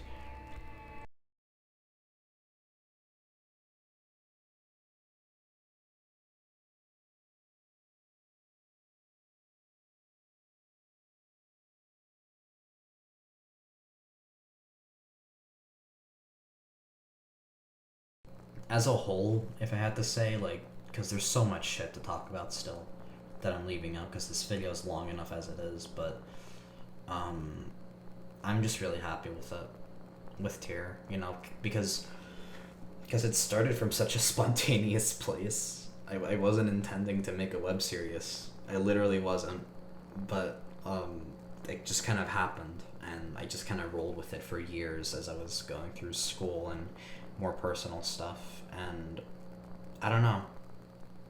I'm just really happy that I got to make it, and I'm happy that I got to finish it finally, because there were so many moments where I could have stopped it. I could have ended it at Act 3, even at Act 5, even at Act 1. After Inconvenience, I could have stopped there. So it's really like surreal, honestly, to see like the full thing is complete. Like this epilogue thing is the only thing I have left to do, and it's over. I can just send it off, whatever. So there's that. Honestly, I'm really happy with Tier, and I'm really happy with what I made, for sure. And I went through so much shit behind the scenes to get it done, because there were so many location issues that I had, and so many plans that kind of had to be scrapped and changed, either because I got sick or because of outside issues. But I got it to work. I got it to fucking work, and I don't know. It's surreal, but I'm happy about it, I guess. And I guess that's my final thoughts about it. But I already offered that before, you know, so I guess there's not much more to say there. And I guess that also concludes this behind the scenes video. I'm sorry for all the talking, though. I wasn't expecting it to take this long, but I really wanted to kind of talk more about just my process for some bits that I felt like could have been explained more, or like how I kind of felt, I guess, about some decisions and what I could have changed ultimately. But yeah, I'm really happy about it, and I'm really happy about Tier overall. And it's nice to finally just kind of have a more behind the scenes aspect revealed now that's the epilogue. So yeah, I guess that does it for this video. There's not much else I can really say. Next video is the Q&A thing, so I'll see you then. And yeah, I hope it was helpful despite all the rambling. So I hope it was nice to kind of learn all this info, and yeah, see you next time.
Hey guys, this is the Q&A video, just kind of the responses to it.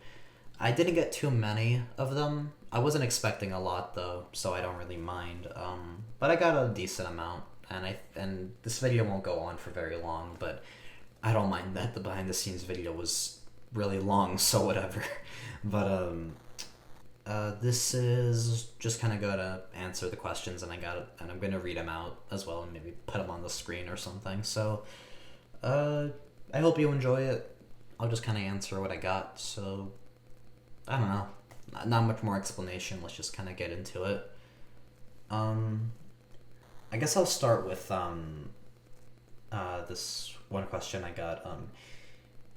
What was the hardest episode to make? That's a hard question. I actually have no idea. It wouldn't be anything in Act 1 or Act 2, that's for sure. I don't know about Act 3. I don't think Act 4 had very difficult videos either. Act 5 has a contender. I think Act 6 does as well. I would exclude anything from the first 4 acts because I feel like while some of those were hard episodes to make, it didn't really push me fully. So I think if we're talking about the hardest episode to make, as in like full-on effects and everything, I think Godforsaken would be one of them.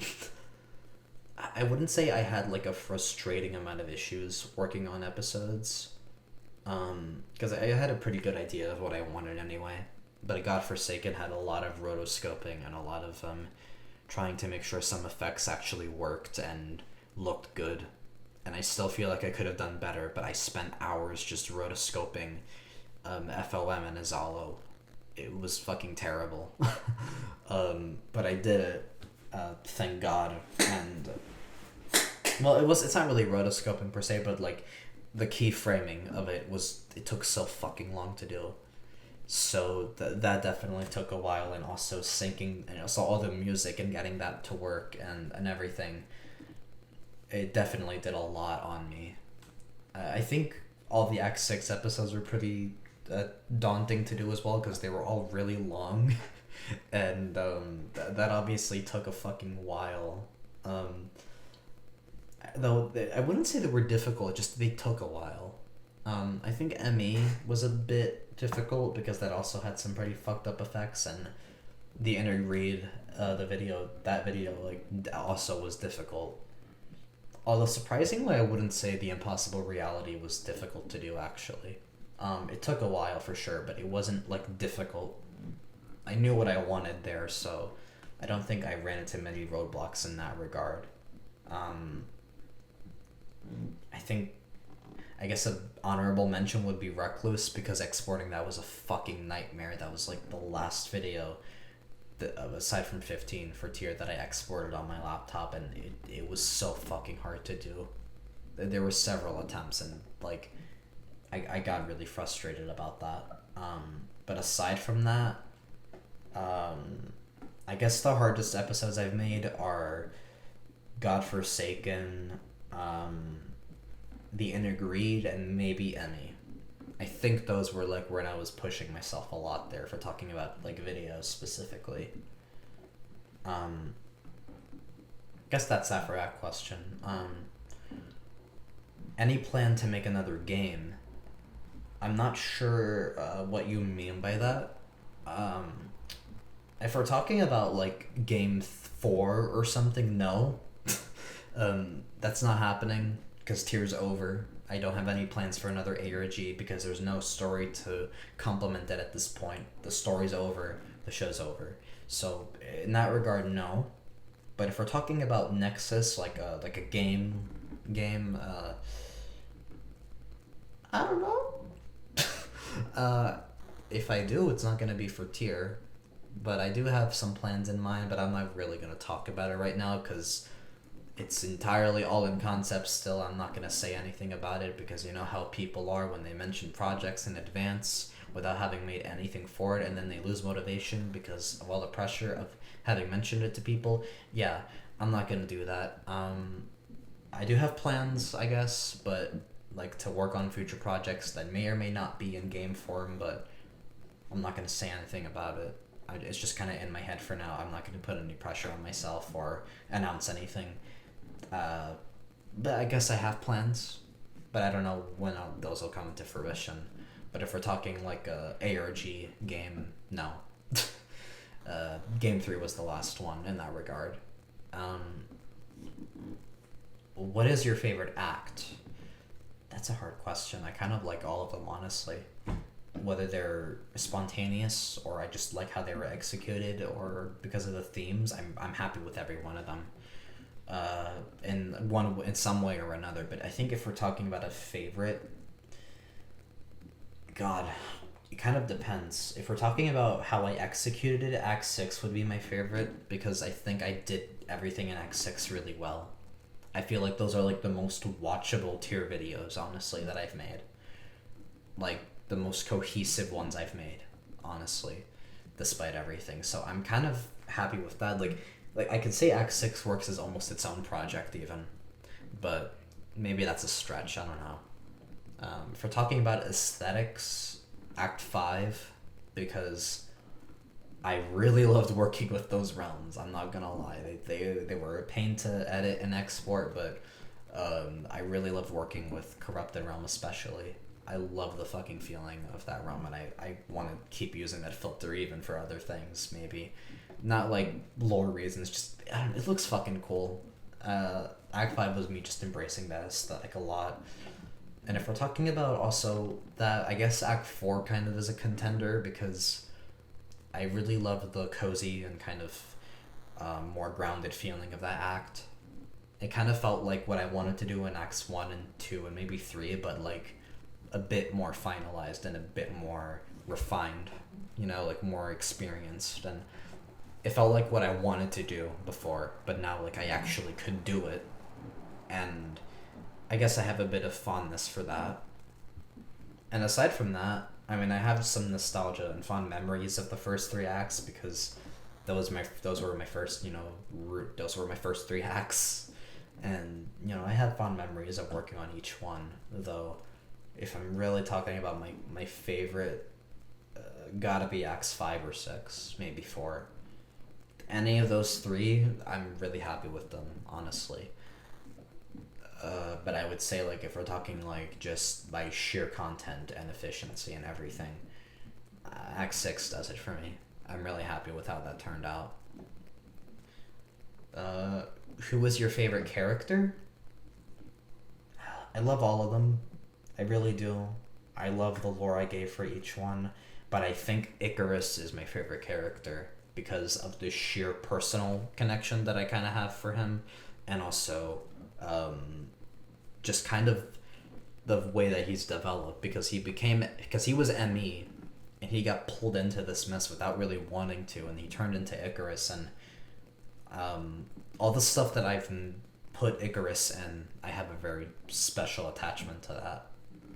I'm really, really happy with that, and I just kind of feel something specifically for what I did for Icarus's lore that is really, like, I don't feel it for any other character quite the same, though I am happy with the other characters I've made, absolutely. I love what I did for the Warden, for Clockwork, for Azalo and Redacted, for like, I think aside from Icarus, I think Azalo is also one of my favorite characters because he is like, because he's meant to come across like an evil character, but honestly, I think if you dig deep enough into it, you can see there's a genuine level of sympathy or like empathy that he feels, and like maybe guilt even for some of his actions. And I feel like there is a sense of emotion in Azalo, but he never really shows it, but it's there. And I feel like I did make that come across in some videos, like 20 from Act 5, but I don't know, I do like that. But I think ultimately Icarus takes it because of the sheer amount of development that he goes through as a character and what he ends up doing for Tyr as a whole. So gotta be Icarus. And I guess the last question is, if you could go back and redo the series, what would you do differently? I guess I would try to make it so I could do more of the stuff that I couldn't do. You know, make the summer trip arc actually like a full video arc, maybe like 3-4 videos or something. Maybe do more stuff for Act 2. Like, somehow get, like, make the Cryptisis arc feel a bit more complete, for instance. Act 3, shorten the videos a little bit. Don't make them so long. Don't add in a bunch of filler. You know, like, I would try to kind of make... I think ultimately I wish I did the pacing a little bit better, because I feel like that's ultimately the issue I had, was pacing. I feel like some videos are too long, or I didn't explore some ideas enough, so I guess pacing is ultimately what I would have changed. I wouldn't have changed much for Act 6, though. Maybe Act 5, kinda, if it weren't for the pandemic. But that, I can't do much about that. Act 4, even, I wouldn't have changed that much, actually. I'm happy with how that is, as it is. But Acts 1 through 3, I would have changed a lot to make it feel more impactful, maybe, and get my ideas across a bit more better. But yeah, I guess mostly I would have just kind of just like made the pacing better and been able to complete more stuff for it to make it feel a bit more like personal, and also like more efficient, more like easier to watch in general. But I can't really be mad at myself because I wasn't experienced at it. I was like still learning to edit, so in essence there's not much I could have really done. Though I would have removed the fucking filter from Sonic 1's reveal. Why the fuck did I... And yeah, that's it for the Q&A. Again, I didn't get a lot of questions, but I guess it's still kind of fun to answer them. And just because the Q&A deadline's over doesn't mean I'm never going to answer questions about tier again. If someone asks me, like, something about it, I don't know, go ahead, I'll fucking answer it. I don't care. I just thought it'd be fun to make a video about it to kind of answer some questions that anyone had. And yeah, I guess that's it. As for future videos, though, I'm not really sure. The next video I have is going to go over stuff for the future, I guess, of what I'm going to be doing. You know, because this kind of goes over people asking me now. The previous video was past stuff. So naturally, the next video is going to be about the future, I guess. So I guess stay tuned for that whenever I'm in the mood for it, and... yeah, see you all later. Thank you for watching, and yeah, that's all. See you.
Was there like leaves on there? That looks so cool. Sometimes still kind of can't believe I'm here.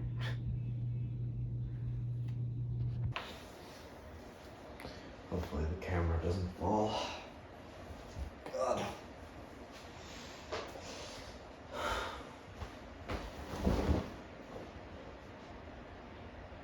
Hello again.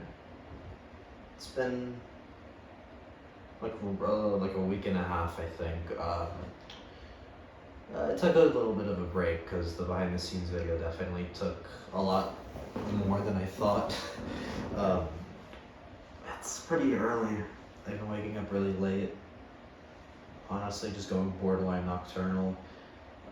Leaves are falling. It's been a little bit, not too long though, but I did just want to get this one out of the way, and well, this is the video I've been kind of waiting to do. I think maybe the most, because aside from talking about behind the scenes stuff and about all of that shit, I think the main point of the epilogue really is that I really just wanted to talk about where everything was going in the future. I mean, the thing I can start off is, well, what I'm going to be really doing now that Tier's over. Like, just generally, because it's been like almost 2 months now and I'm still processing that, like, I'm not working on it anymore. Like, the epilogue is the only thing I'm doing, and even then, I'm barely doing anything, honestly.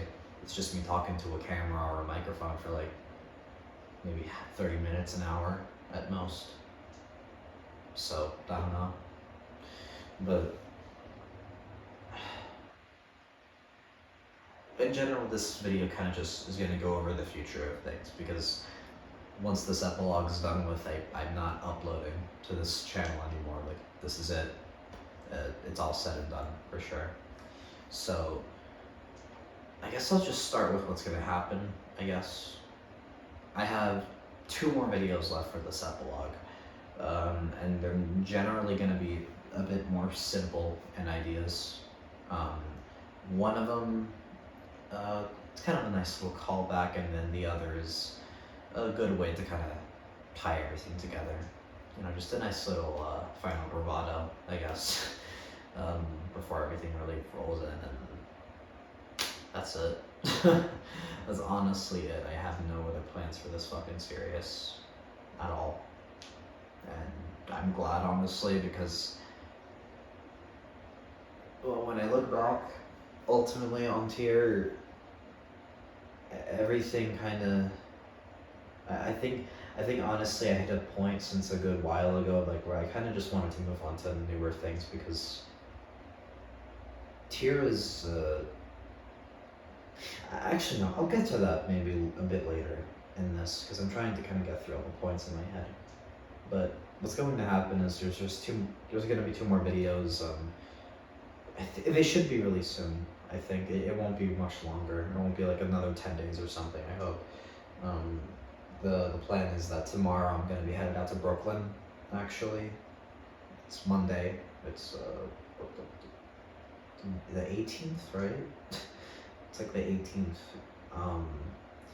today. So tomorrow on Tuesday I'm going to be going to Brooklyn for some stuff, and I might film a bit and just use that for some epilogue stuff. And that'll be good enough probably to just kind of end everything off. And once that's said and done, I mean, I guess that's it. There was one thing that I uploaded, but it was unlisted. It's for the prelude. I uploaded a Trans 1 video, Transition 1, because I figured, you know, why not just make something to kind of lead people in who just haven't seen this before, because, you know, it's a bit jarring seeing how this series starts. How there's kind of like no pretense or anything, and it just sort of leads into all the shit that eventually happens. So, I don't know, I just figured why not do that. What else? I mean, yeah. It's pretty straightforward, because, I mean, the epilogue's not really about anything.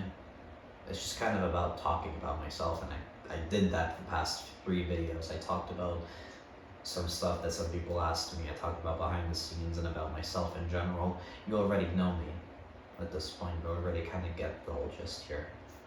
So, once that's done, everything's done. This channel pretty much is going to be defunct in a way, or at least it will be officially just kind of sitting there in its final state with nothing more to really add to it. So there's that. But then that kind of leaves me, because just because I'm not using this channel anymore doesn't mean I'm not working on things anymore.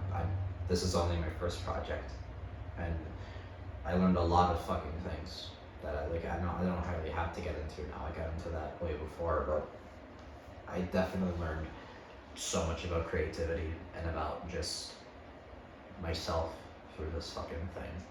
And I'm going to take that knowledge with me for sure in future projects. Which I guess leads me to my next point, which is, if I'm not working on tier anymore, then what am I really doing? I will say for now that I'm not really doing anything too crazy. I've been mostly just kind of taking it easy because I really need a break. I took 6 years working on this fucking thing, and I'm also a high school graduate now. I kind of have a lot to think about and a lot of things to still sort out about myself and all that, but that's really personal. Shit, I don't really need to get into that in this video, or like in a YouTube video in general. That's what tier was for. This is the epilogue, but I guess really for now I'm just kind of taking it easy. I would talk about future projects more to kind of get people all like excited and whatever, but I don't know. I'm not really feeling it. There's that thing about like announcing stuff before you've actually done anything for those things, and how that kind of fucks up the whole process and makes you lose motivation. So I'm not going to fall for that trap, but I mean, what I can say is that I am working on things. I have some things conceptualizing in my head, and maybe those will come to fruition, maybe not. You'll know it when you see it, honestly. But I'm sure you know where to find me. But if not, I guess I'll do this too. Since this channel's going, to kind of officially be in this like final form and not really updating anymore.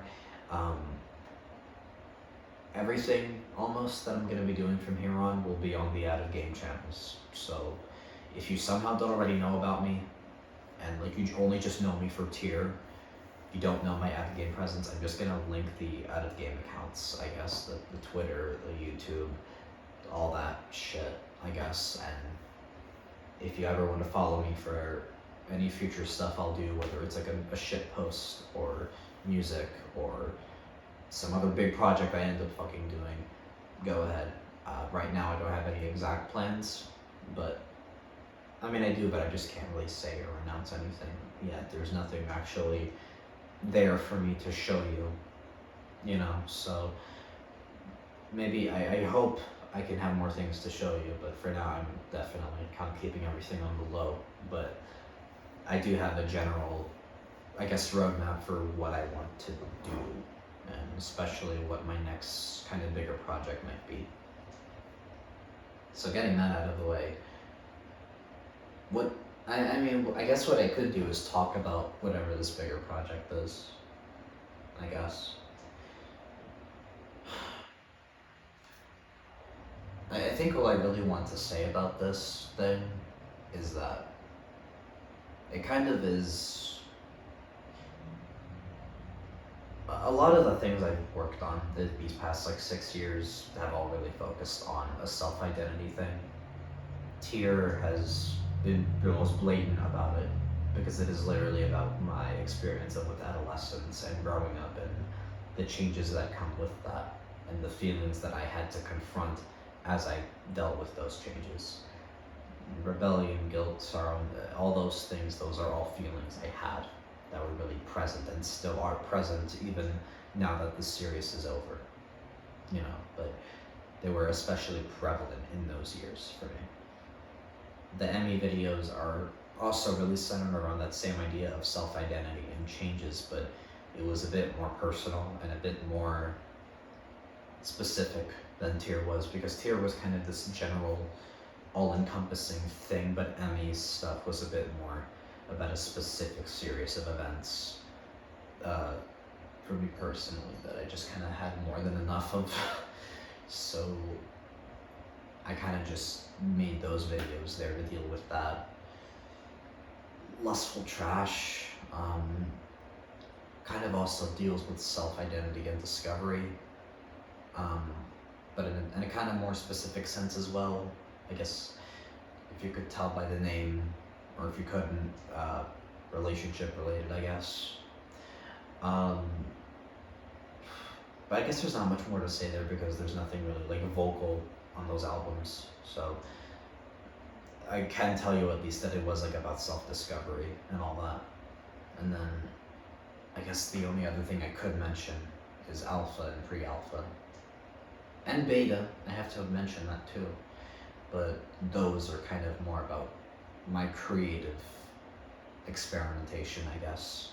And more about just like what I feel like doing truly at the moment, and just like it's kind of saying fuck it for a project. That's kind of the mentality behind those. And I guess I'll get into beta because out of everything that I am working on, the only thing I can properly blatantly say that I'm trying to work on still is beta, which is basically not too far off from what this epilogue thing has been, but it's a bit more just kind of spontaneous than this, and it's more about just stuff I found interesting to record or talk about within a certain time frame. And that's pretty much what beta is. It's a vlog series.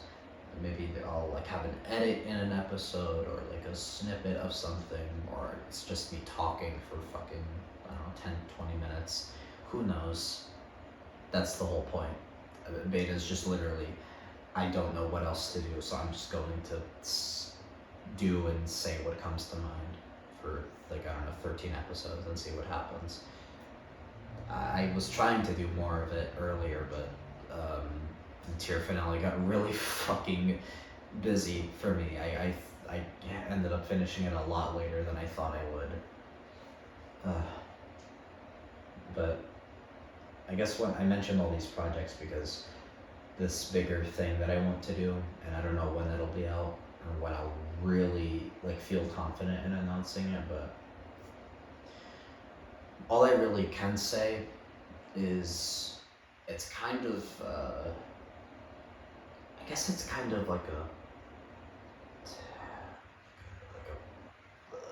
I think it's like a final look back on all of those themes that I had of self-discovery, of identity, of all of that, and into a character. And I guess the idea is questioning all of it to be really sure of it, and just kind of putting a swan song on it before transitioning into what I really want to do next. I still don't know what that might actually be. I have like a couple ideas. One of them is maybe another series, not like a tier web series, but just another series, and another.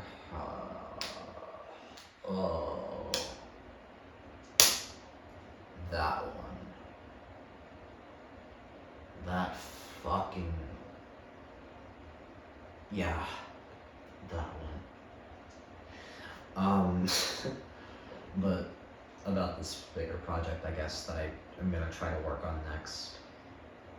The most I can say is for now it's all still in conceptualizing and figuring that out, and I guess the main idea of it is kind of going back to the theme of adolescence and growing up and all that, but I guess something that I kind of was thinking about was, it kind of comes from a place regarding tier and how I feel about it, because I was thinking, right?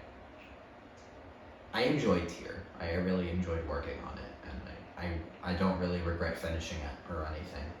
But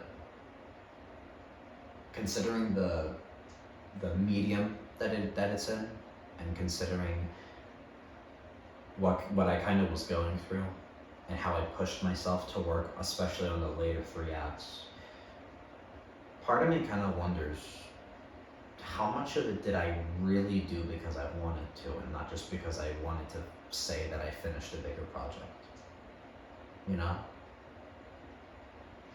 Because I feel like, it's easy to think that like, oh, I finished this big web series, and very, very rarely does that actually happen in the web series community, and I don't mean to be harsh saying that, but that's just kind of what happens. Like, how, in reality, how much of that was really something I wanted to do, Like, did I want to push myself that hard? Did I want to push myself physically and like deliberately hold back my appearance and like grow long ass hair and grow like facial hair and everything and hold back on that for years just to look shitty for like 6 months straight? Like, is that really what I wanted? And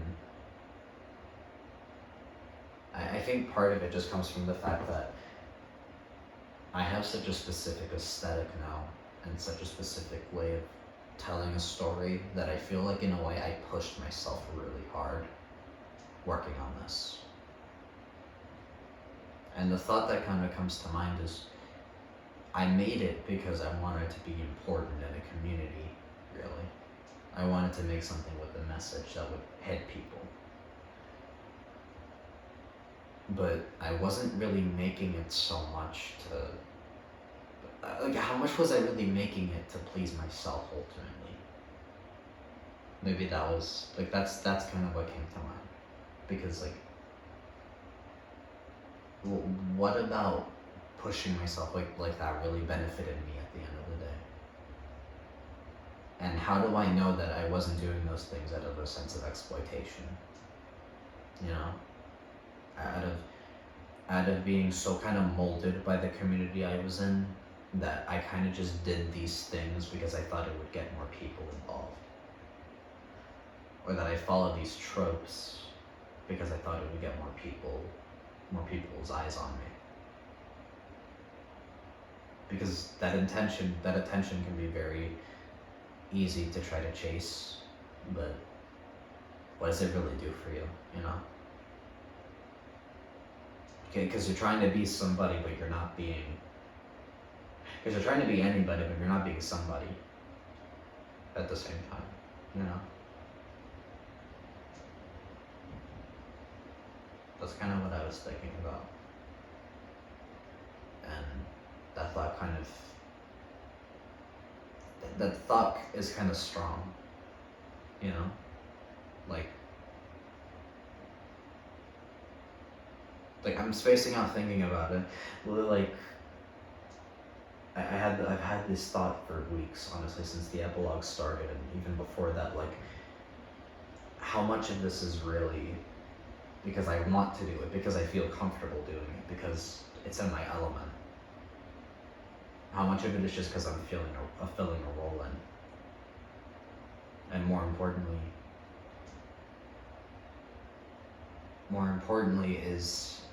is my soul really in it, you know? Is my essence really in it? Or am I just trying to, like, do something for the sake of saying I did something? I don't think that Tyr was, like, a series without passion, but I do feel like it bordered on the line of pushing myself really hard until it felt like I was more so pushing a persona of mine or a capsule of me at specific points rather than really me. It was important, but it wasn't important either. And I think that is such a focal point for this project, honestly, is asking questions about that. Because a project like this, it's not like necessarily anything new thematically. The ideas of, like, maybe you're being exploited and you don't really know it. But I feel like even then, a lot of stories like that kind of fall short. Because they're trying to more so preach a message about maybe the environment or about the individual. But I don't know, maybe we're not really getting to the root of it. I feel like something like that we have to have a conversation about here, you know, like why does that happen? Why do people chase that? That's what I was thinking about, at least. It's a really big idea, honestly. And what I'm doing is just it's just an application of it, really. It's just through a specific lens. It's not really it's not really looking at the forest here. It's just a specific tree that I'm looking at, but it's something. That's what I can say, it's something. But anyway, I mean, aside from that fucking thing, beta is kind of the thing that I'm working on, and at least after the epilogue's officially over, and it'll be probably the thing I'm working on for a while. I have plans maybe for like another single, maybe, or two, I don't fucking know. I'm working on music, maybe, I don't know when you'll see it. I have no idea, it depends how long everything else takes, I guess. Or when I feel like just deciding, fuck it, just new music. But I've been kind of chipping away at it. I've had some ideas, I just had to really get around to doing them when I feel like it. But, yeah. Generally the ideas have been very loose, and I've been kind of just taking it easy otherwise, because I don't want to give myself pressure. I just finished a big web series. I just finished all my schooling, at least before college, if I go to college. But I got a lot to rest on, and I got a lot to figure out about myself still, because I haven't given myself enough time still, I don't think, to really soak it all in. It's still so fucking surreal to be spending like the holidays not thinking about homework for fucking once. It's nice. It's honestly pretty nice. But yeah, I think the only other things I could mention is, aside from any projects I'm doing, I'm gonna be probably spending the next months just drawing a lot. I draw too, I guess. I'll probably put like pictures of my art here and there, or just fuck it, whatever. It's mostly my D&D characters and maybe a couple OCs I have. But, I don't know, I think it's been shaping up pretty well, honestly. I'm pretty proud of it lately. And I plan on drawing more, probably. I don't know what better I can really do in a short-term sense than that. But, I don't know, if you like the style, I guess you can go ahead. I linked the fucking other accounts, surely. So, I hope you like that as well. I guess the future's been pretty uncertain, honestly, if I had to say anything, because there's a lot of ideas I have, but I can't say anything yet. But I do have something in mind, for sure. And I'm happy that I could actually have the opportunity to talk a little bit about it, even if I can't say too much, but it's something I'm pretty excited about, honestly. God, I'm so tired. I probably look like shit, honestly. Like not like my hair, just my eyes probably look like probably look like a ghoul. But maybe I don't fucking know. But yeah. I guess that's mostly it. It's a really scattered video for sure, but I kind of felt like just talking a bit for this because I frankly don't know what's in my future. Like I don't have a certain idea of what is in the future, but what I can say is I'm working on music, I'm drawing, I'm figuring some stuff out for a couple bigger projects maybe. I'm kind of letting it all flow, I guess is my point. It's kind of shaping up slowly but surely, and at some point or another I'm sure you'll see it. But you know, assuming life doesn't catch up to me somehow. But yeah, I really can't be thankful enough that you all have watched this. I think this is like the last video where I'm really gonna be talking per se, because I mean, I guess I gave all my speeches and shit back in Act 6, didn't I? I mean, this is really just you talking to me, the creator, and you already know me, probably. So I feel like it's a little redundant, but I am excited, honestly, to finally move on from this series, because while I still kind of feel so weird not thinking about Tier anymore, truly. At the same time, I can't help but be excited to see new places. You know, greener pastures, all that talk. It's kind of liberating.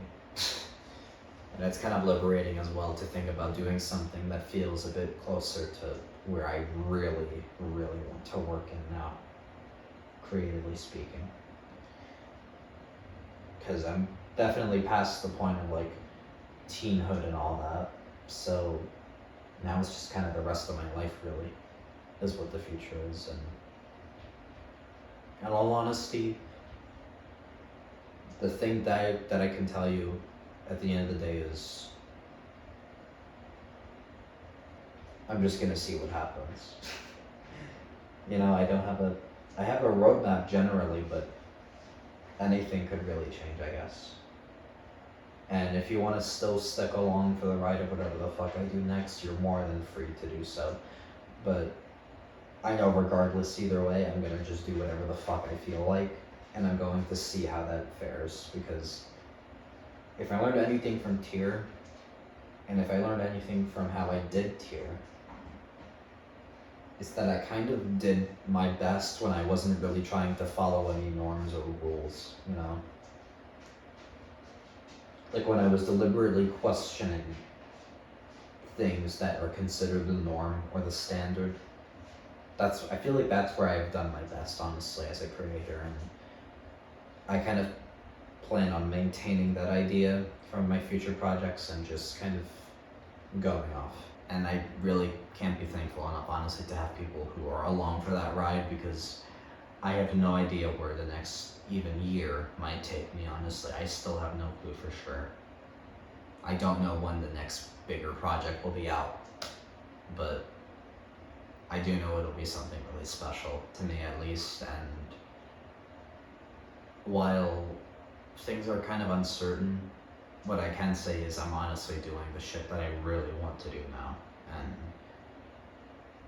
I just hope y'all are kind of excited for it too, if you like plan on staying along after this.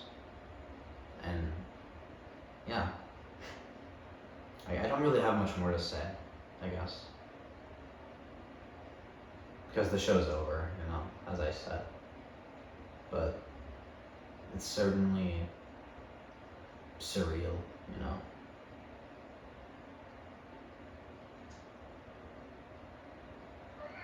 What a crazy fucking 6 years.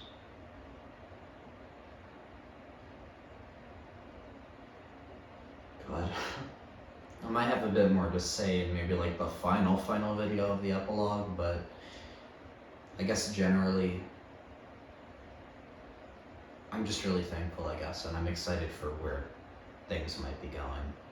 I can tell you for a fact that I am working on something after this, and that I'm planning on just honing my skills overall and just seeing where that takes me in the future, but I do have a general thing planned after all of this is said and done, and I do have something I want to get to doing that I've been holding off for a while, but it's important, honestly, to me.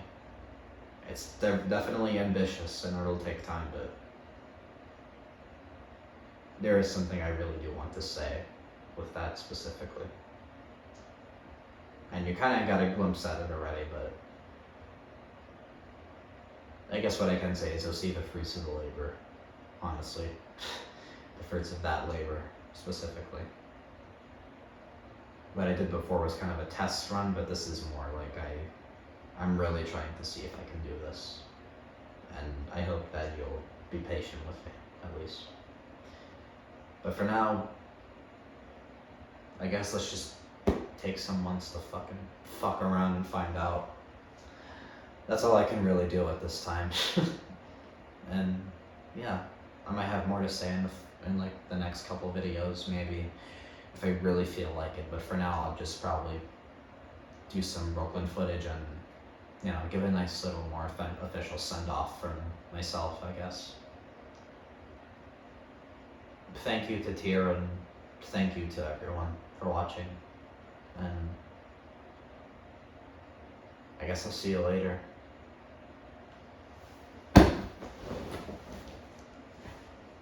the fucking future, I guess.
4:44 and I have bubble tea.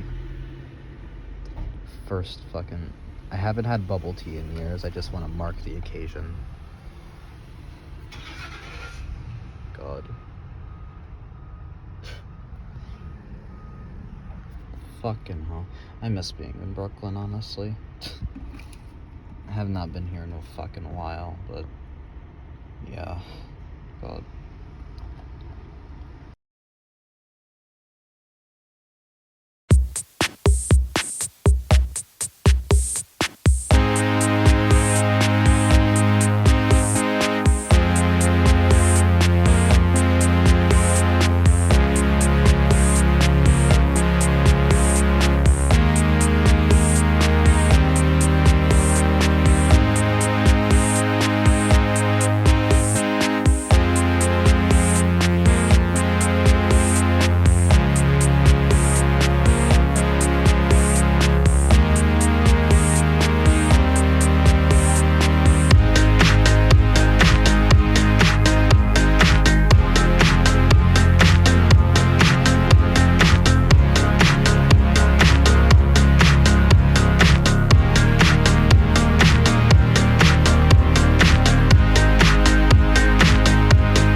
Bye.